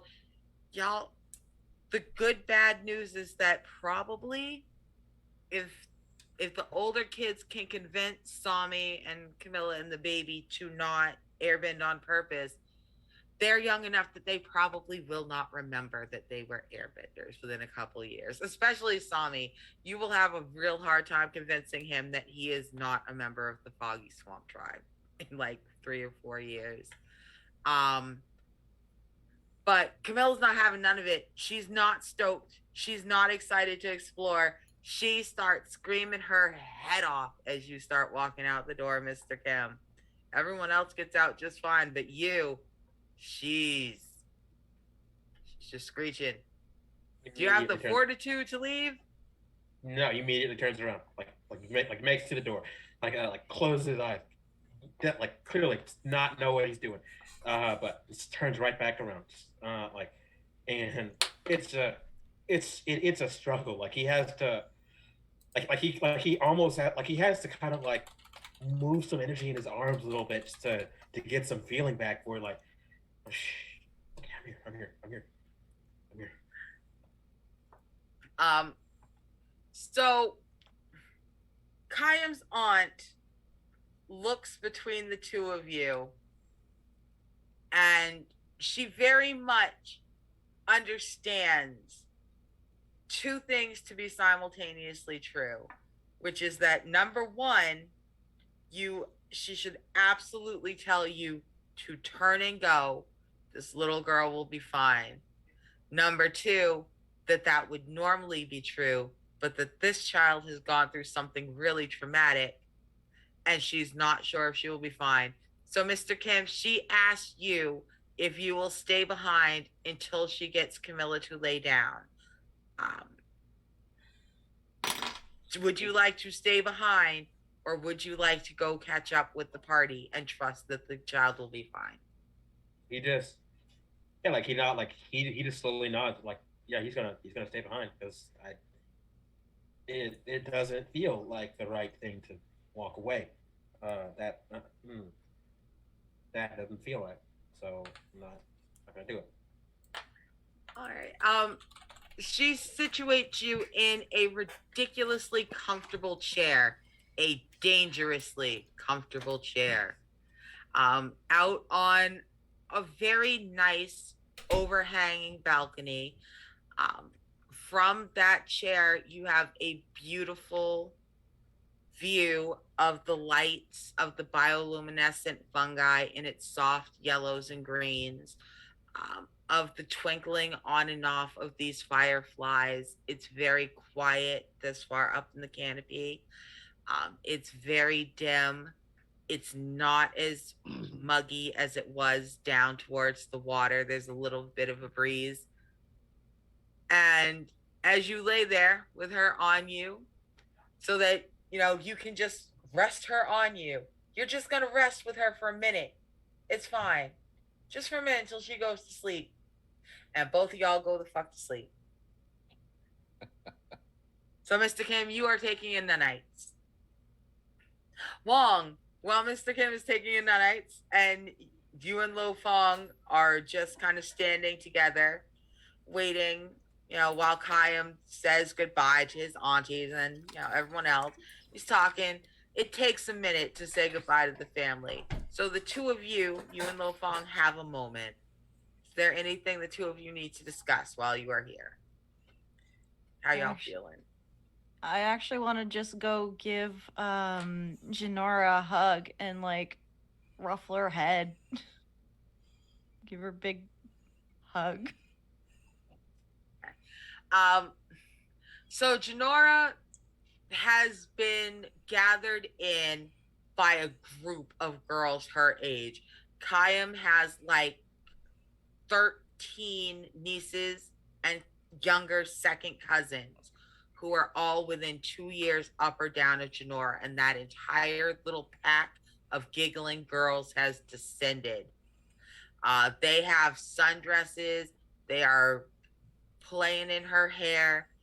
She is in a group. She is content. I imagine they're literally weaving honeysuckle into a braid, into her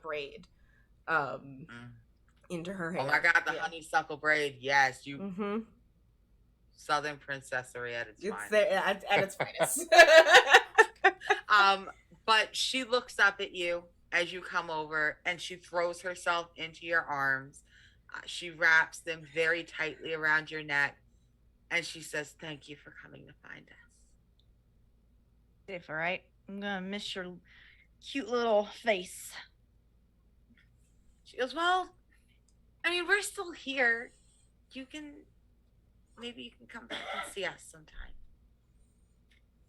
I'll Just stay friends with Kayam, and you can come back and see us. I'll try. You see Kayam on the other side at the dock, and you see he has this big rope. He looks exhausted, but he's just pulling this rope up, and like this giant clay jug just comes out of the water. He's like,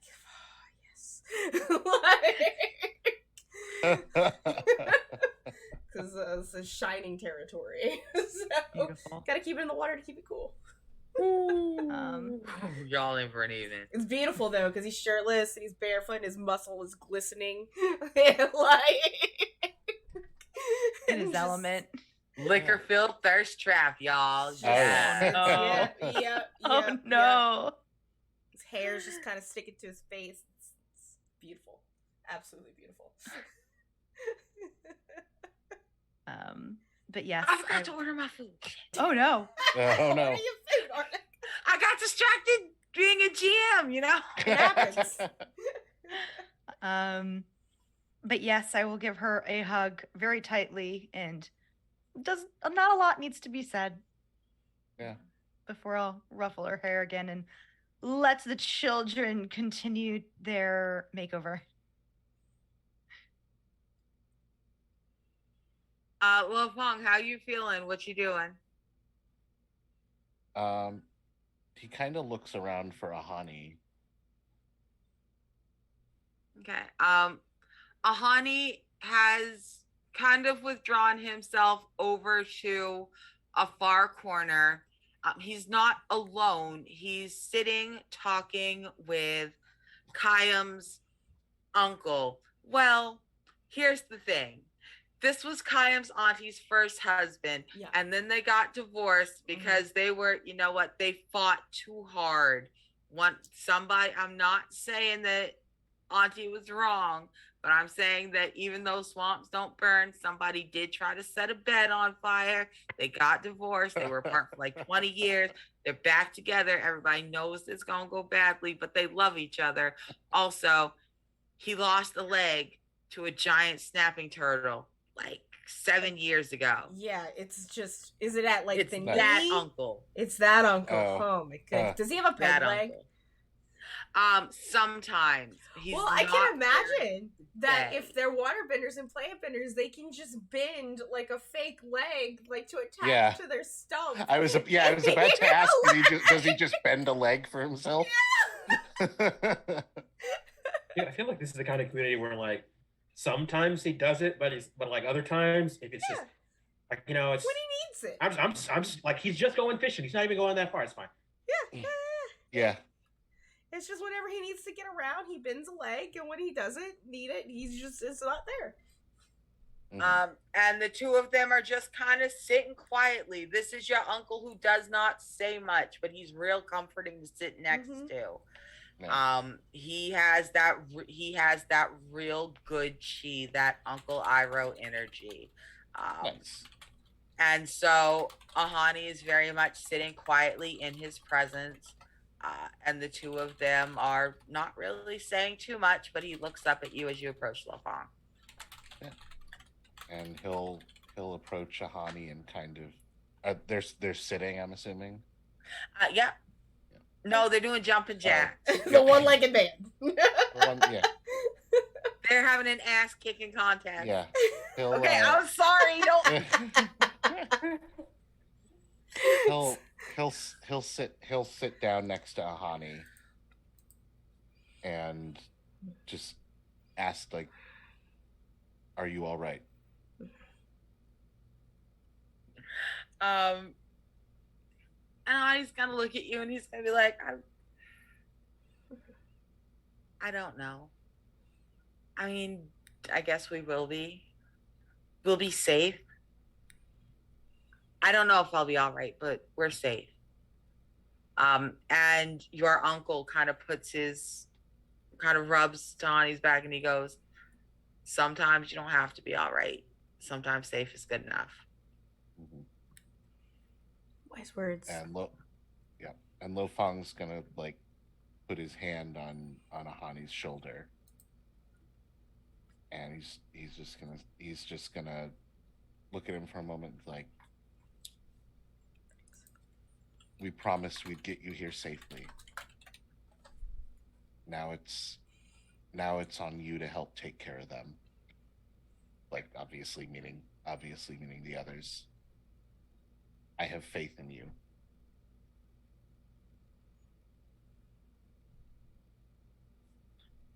Okay. And like he's really trying to connect, which he doesn't do. And it probably comes off as really like stilted and awkward, but he's trying.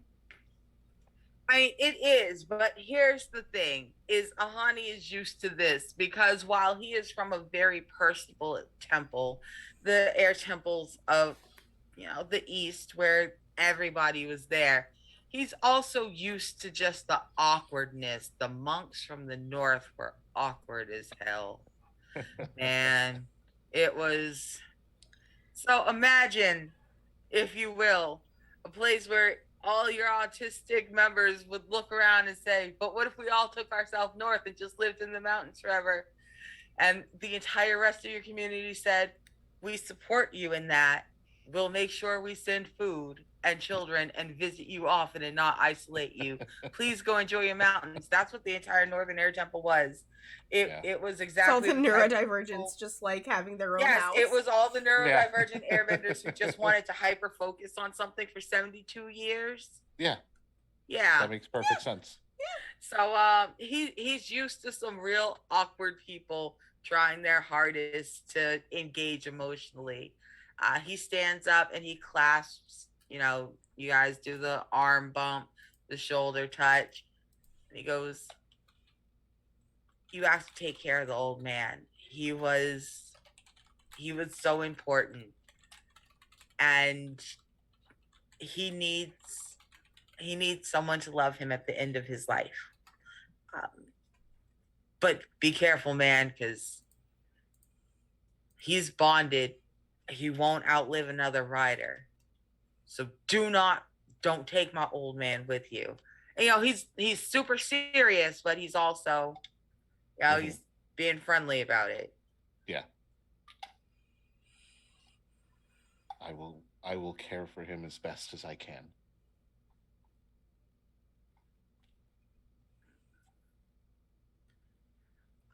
And so you guys look around for a minute or two, and Auntie comes back and lets you know that Kim Ji-woon is upstairs, knocked the fuck out.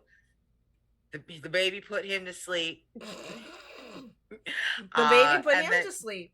Well, if that's the case, it's the realest trap to ever happen.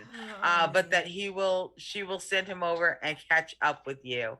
Now, why don't you guys, as you head to Kayam's house, you see that there's a lot of commotion happening down towards the center, where there's a shocking amount of solid ground, weaving in and out of the roots of this quite large tree. It's not the spirit banyan, but it's still very, very large. It's the largest of the trees in this village. The roots go a full story and a half overhead.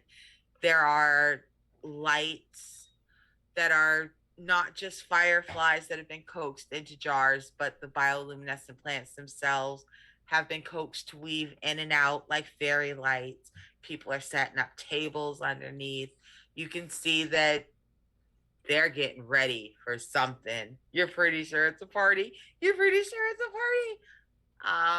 But you've got some time to go get dressed and stuff. Kayam, why don't you show everybody where you live when you are hanging out home? I would say that Kayam has space like in his dad's treehouse, because his dad has a treehouse, which is pretty good for like you get a nice little breeze coming through the canopy, so it's a little bit nicer than it is with like everything being like heat rises but water sinks, so it kind of just sticks a little bit more to the water itself. And yeah, he has this jug, and sort of like sets it on the table, and it's like, I'm gonna get y'all some linens, literally linen, and they're mine, but I think for the most part they'll fit with you guys because I don't know if you notice, I'm really not into the straw loincloth. If y'all want a loincloth, I'll get Are you a you eating? loincloth if that's what you want. No. All right, suit Yeah, yourself. I think I'm good there. Okay, and yeah, he does. He gets out like it's very very like linen, like it's very lightweight. It's not quite sticky. It's a little bit more fibrous. And it's sort of meant to sort of like wick moisture off of you, type of clothing. And then suddenly you realize why Kayam's always wearing linen, because you never know, like when he's gonna have to come home. And he like hands it off to y'all, and also just sort of like holds up the jug. And it's like, just so you know, everybody here, when it's time to go to bed, they first drink and dance for about 4 hours. Every night. Every night. You gotta get tired. That trek in was tiring. Yeah, I know, but it's Dad's gonna sing for the next 5 or 6. So this, and like he just kind of holds out the jug and he undoes the cork, and you get the waft of like alcohol, but you also get like the smell of like peaches. And it's white lightning, peach moonshine. And and just sort of like hands it at first to Wong. It's like, this helps. This helps cuts it a little bit. This helps me get tired, or just through the next several hours? Yes. Oh Yeah. my god. You might even loosen up and dance a bit. I would like to see all 3 of you dance. I have not seen any of you do anything fun. I don't really dance. That's okay. You don't need to know how. Wong will actually hesitantly take a sip of the, I'm assuming, extremely fucking strong. Oh, it's moonshine. Like, it is unfiltered. Yeah. Made with swamp water. Like, There is a face before very abruptly Wong like holds it right out to Kim Ji-woon. Is Kim No, still Kim with Ji-woon us? is taking a nap. Oh, It's sorry, Lo Fong. right to Lo Fong. Oh,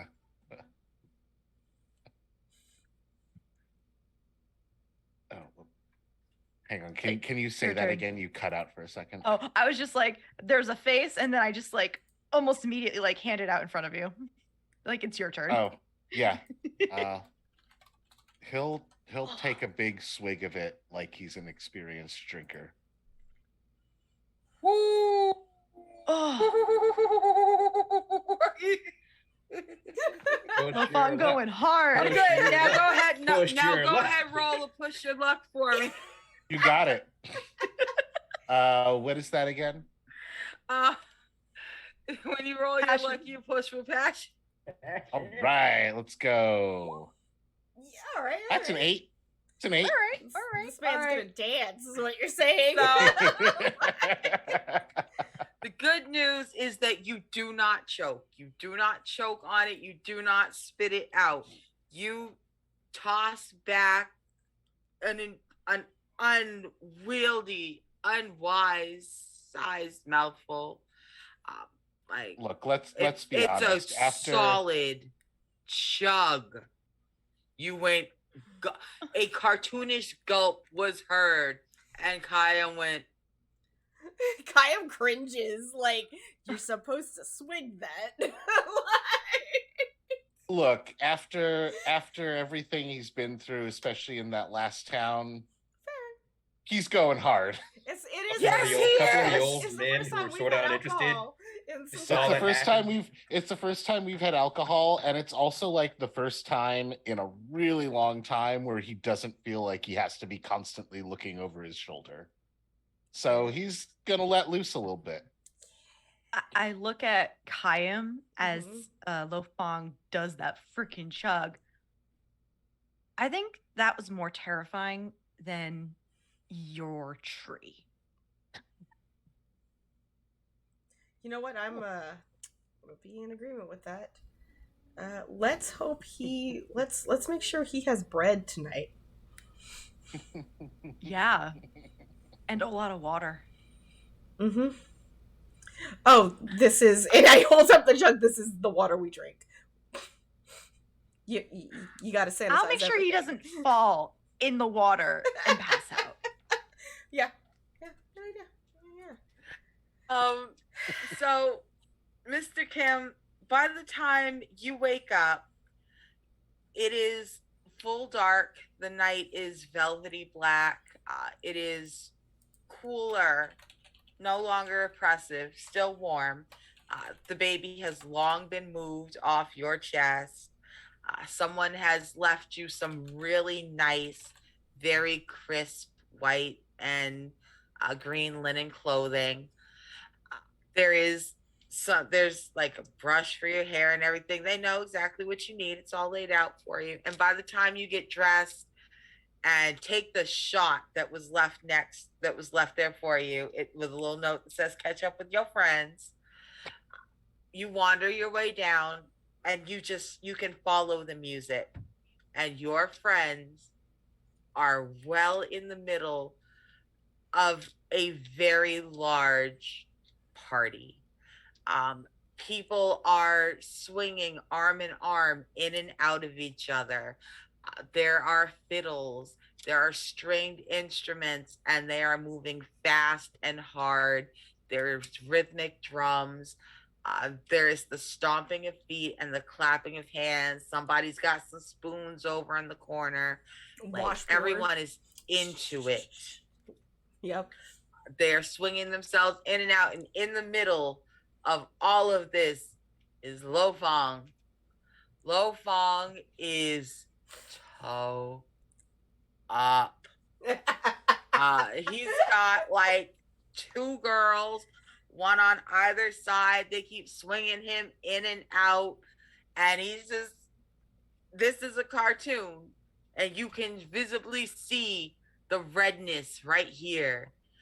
Like Lo Fong looked like Lo Fong when you woke up, when you went to sleep, and he looks like Brock from Pokemon when you wake up. Like, Lo Fong is shit faced. He cannot open his eyes because he is too drunk and he is having too much fun. And he is kind of laughing. Like, he's laughing as these girls are just swinging him in and out. He's being swung to aunties. He's bumped himself off T-Bone at least twice. Wong is not perched loomingly in a corner just waiting. Wong seems to be settled. Yeah, I mean, technically still in a corner. But like, it's a well-lit corner, and there are people nearby.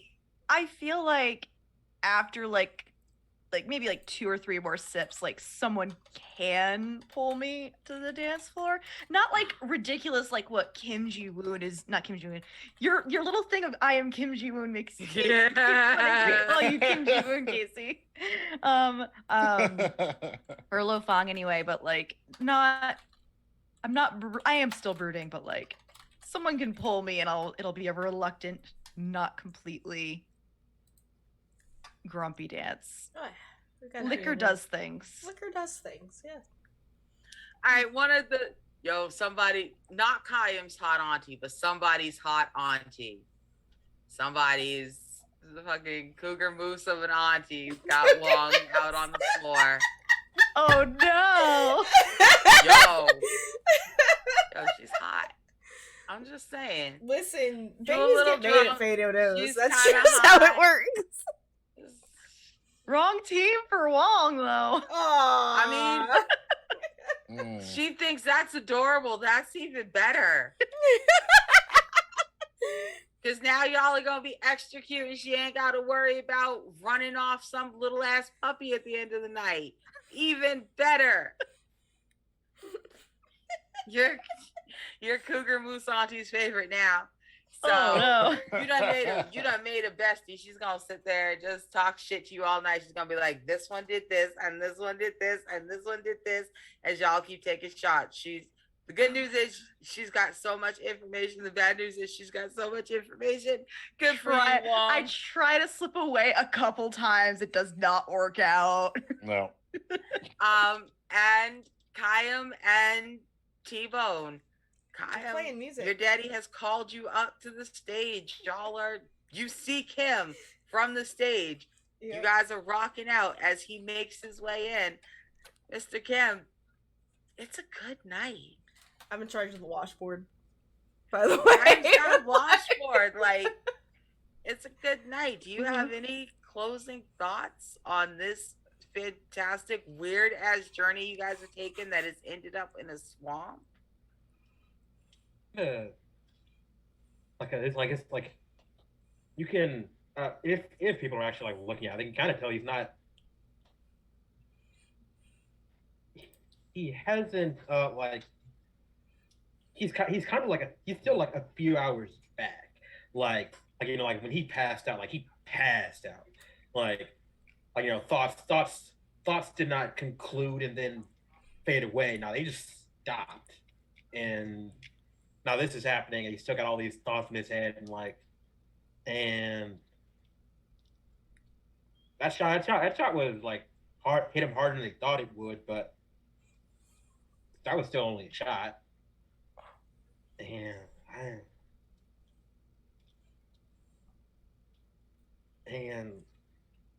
like, what's it gonna?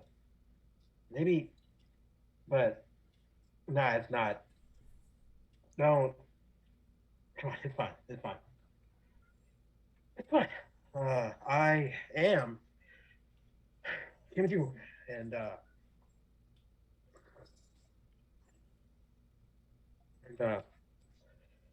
it's tricks for getting a little spark going in real muggy air. Usually those tricks assume you got a breeze going. It's supposed to work out on the ocean. But I am a fantastic firebender, and I ain't so drunk I can't breathe, right? And party ain't had me yet. So now, let's light this bitch up. Yay! There's a yeah! Like, it's pretty exciting. No one's afraid of things catching on fire here. Right? No.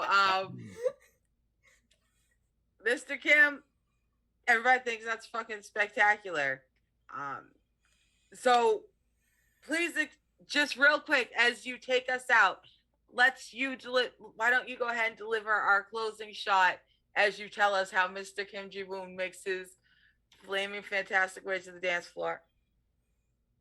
Well, I've never quite figured out like a trick that some of the fire stages and some of the like louder like performers like to do.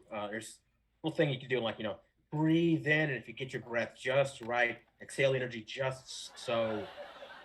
Smooth, fantastic, perfect plume of fire. Absolutely brilliant. Can't quite do that. I may be Kim Ji-woon, but I'm still working on it. But grab me a nice full jug of fire water. Fill up and fill up, and as long as you angle it just right, you can get a fantastic spew that'll you gotta angle it. You know, you don't just drop that into people who aren't trained firebenders. You know, I could go real wrong, but like out over the water, light it up, fantastic, perfect. Take another sip, blow it out again. Next sip, go straight down. Come on, we got to get a little loose out here. But the third, final, like almost looks like he has drank too much. And then when he exhales and he throws his arms out, it is like a fireball is so spectacular that for like a hot second, ears dry. Mhm. All right. So, ladies and gentlemen, we close on Party.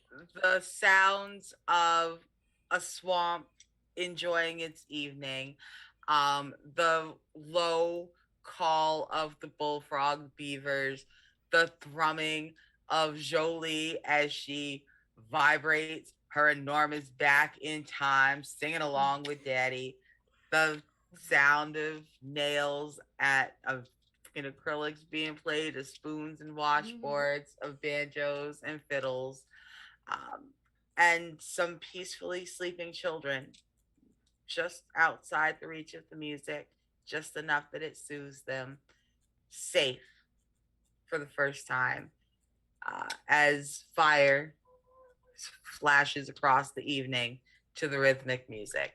And with that, you guys have been spectacular at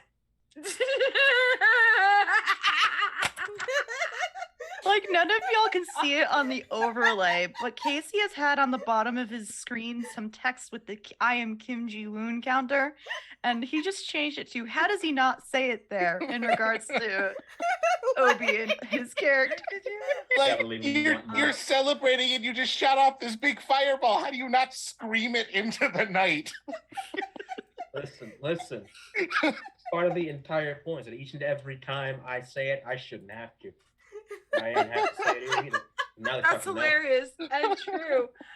So let's go ahead and wrap up. Let's do our questions for the evening and do our little growth. Yeah. Do our little growth. All right. And look at this. I actually have my thing on the right page this time. So let's start with everybody. Did you learn something challenging, exciting, or complicated about the world tonight? Y'all did. I didn't. Yeah, I think the swamp definitely counts as exciting. Extremely challenging. People live like this on purpose. I think the only time Kaya might be able to argue that is his conversation with his little death threat of like, oh, like you might have been responsible for my other half of the family. He doesn't know though, so I'm not gonna argue that because I had other things I can check off, so I'm good. I don't need to. All right. Okay. Next question. Did you stop a dangerous threat or solve a community problem? Yes. Yes, the children are safe. We absolutely did. Yes, super successfully solved your escort mission. I've never seen an escort mission go this smoothly. You guys are awesome. Yeah, this was pretty good, actually. And did you guide a companion towards balance or in the session at your center? No. I am not at center, no. In fact, I kind of went a little off my center. All right, so let's go ahead and do your individual questions. Let's start with Obi. Did you learn something meaningful or important about your lineage, its members, or its effects on the world and others? And I would say the answer to that question is no. I, of course, learned that for a second, I almost learned that there are clubs in the Earth Kingdom that wouldn't let me in at a glance, but nope, didn't learn that. That's true. All right, Mayor, what about you? Did you get a friend to join in or approve of one of your bad habits? Not tonight. All right, Casey.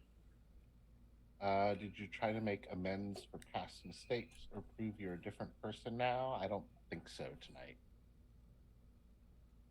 All right, and Val. Yeah, got a couple things. I think first on my legacy of excellence, I went ahead and I openly called out a friend's unworthy actions with Lofong, for sure. So there is that, and that 100%. When I check off 4, I actually have to change my playbook.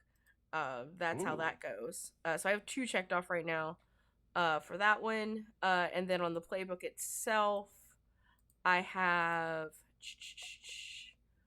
Worse. Yeah. Did you express vulnerability by admitting you were wrong or that you should have listened to someone you ignored?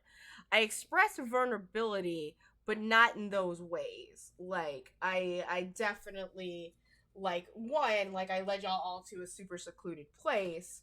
And two, I have fully admitted that if I am wrong and you betray me, I will murder you. Like, definitely showed a Here's side of the thing. Kayam.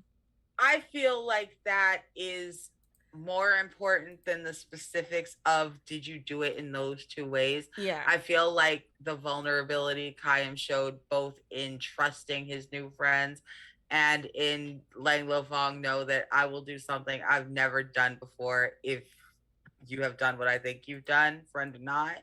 Mm-hmm. I feel like those are important character growth things, more important than whether it hit those two exact. Yeah. All right. Ooh, I think that All right. wraps us Oh, up. and I have one more thing for Lofong. Ooh. Yes. Because with my growth advancement this time, I get to shift my center one step. And I have unlocked connection +1. I'm so proud of him. When you shift your center to +1, +2, and +3 connection for the first time, choose a companion to whom you have connected. They give you one move from their playbook. And I feel like Lo Fong's strongest connection in the party is probably with Wong. Mm-hmm. I agree. So I give you one? Yeah. Oh, okay. Do we want to just do this now or do we want to do this offline? I can do a quick look. We can do it offline. I'm just think about it. Something to think about for next week. Cool. All right, it'll be an excellent surprise when we come back next week. Yeah, and speaking absolutely. of, let's go Where are ahead my and do sticky our notes so I don't outros. forget? All right, everyone. Thank you so much for coming and showing up. That was a ride. It was good to be back. We only have 2 more episodes of this season left, so be sure you fucking tune in because that semi-finale and finale will be a doozy. As far as the rest of the week goes, like I'm closing in on my fall sessions, but we still have a Monster of the Week. I only have 2 episodes of that left as well. It's almost like I did this shit on purpose. Where the group just made it to Eldracore and Neverland. So it's very watch yourself when you're watching that because I love going into body horror. Especially fake creature body horror because the fairies are terrible and Peter Pan is awful. Like he's the big bad of my thing. So be sure to catch us on Wednesdays. Oh wow. Yeah, on Wednesdays over there at 3 p.m. Pacific Standard Time. We're in PST now, 6 p.m. Pacific Standard Time, as well as in next Sunday, I believe is our Rhyme of the Frost Maiden. I'm not in anything except for my own 2 stuff for like the rest of the year. But please, first of all, there is still Extra Life that we are still raising money for. And because we don't know if we're going to lose Twitter, make sure you're on my Discord for any sort of channel announcements and things like that. We'll see what's going to be going on in the spring. I know Animorphs and Dragon Age are coming back, and we'll see about what my 3rd show will be in the spring, because I tend to do 3 or 4 in the spring. But, and yeah, that's me, and until then, y'all just, hang the fuck out. Casey, go. Okay. Well, I'm Casey. You can find me, at least for now, on Twitter, at CaseyBruffTPT. Instagram. You can take the Kickstarter thing out of that link because it has ended. Oh, okay. And you can also find me on Saturday nights at Clock Tower Productions, where we play Blood on the Clock Tower, which is a fun social deduction game. So if you like lying to your friends and killing them, it's great. I do like that. Yeah, so that's me. That means it's my turn. Hi, I'm Mare. You can find me on Twitter at Archmage of Dice. I'm doing a couple things right now. Obviously, you can find me here every Friday at 6 p.m. for another 2 weeks, playing your lovely Wong. On Saturdays at 6 p.m. Eastern over on Sword and Key. Sword and Key is separated by underscores. I am playing a game of D&D 5e called Horizon's Call. I currently have my casting call for Invisible Sun being run on Sword and Key open for a couple more days. Please go check out my Twitter. I'll be retweeting it a couple more times before Twitter is dead. And last but not least, I'm actually putting together a charity fundraising auction for a friend of mine named Taldoz. That is currently my pinned tweet on my Twitter. He's going through some financial hardships right now, so keep an eye on that. We're going to try and raise some money for him with amazing games. Like, what GMs are volunteering their time, you can bid to get a one-shot run by them, as well as some like gift baskets that you can bid on with some like really cool art dice from a bunch of creators. One of those GMs is Arnica. Nice. And finally, it's me. I have been Kim Ji-woon, but elsewhere on the internet, for the next 2, maybe 3 days, I'll be on Twitter at Jostadison. That's JOSADISON. I am once in a blue moon. I just might be on Twitch at twitch.tv/Shinobi. But of course, as always, come back here on Fridays at 4 p.m. Central Standard Time to catch more of the adventures of I, Kim Ji-woon, and associates. Oh, that's the name of the show now. Kim Ji-woon and Associates. Kim and Company LLC. Oh Lord, no! See, you're gonna summon LOLC. We are being brought into the LOLC. family business? Question mark. All right. So thank you so much for showing up, everybody. We've missed you so much, and I'm so glad that we got a chance to jump back in. I've been Arnica. You can find me on Twitter at ArnicaXRoss. You can find me on Twitch sometimes under the same name. And right now, I am on my break. I'm on my first break since like June. This is my only game until like 2 days before Christmas. I don't know what to do with myself. I should probably make a whole bunch more of them. So yeah, no, this is the only place to find me. Come find me on Fridays. Every Friday as we finish up Avatar Legends of Rain of Smoke and Ashes. And then you can join me in December for our holiday one-shots over at Girls Run These Worlds, the week of Christmas. And we will be coming back with my other show, Wish We Weren't Here, our terrible, horrible, no good, very bad road trip to save reality. Will return the first week of January 2023 over on Girls Run These Worlds. There may even still, possibly there won't be, there may even still be a social media site for me to share that on when it comes back. There won't be. All right, and let's go ahead and say goodbye to Val. Val, tell us where our raid is tonight. Yeah, we're going to raid our friends over at Rollin' D's 20s. So they're playing some Dungeons and Dragons, it looks like. And we're going to say hello to them. Give them a good old Raptor Pack welcome. All right, bye, everyone. We'll see you next week. Bye. Appreciate your Bye. faces. You're all very cool. So cute.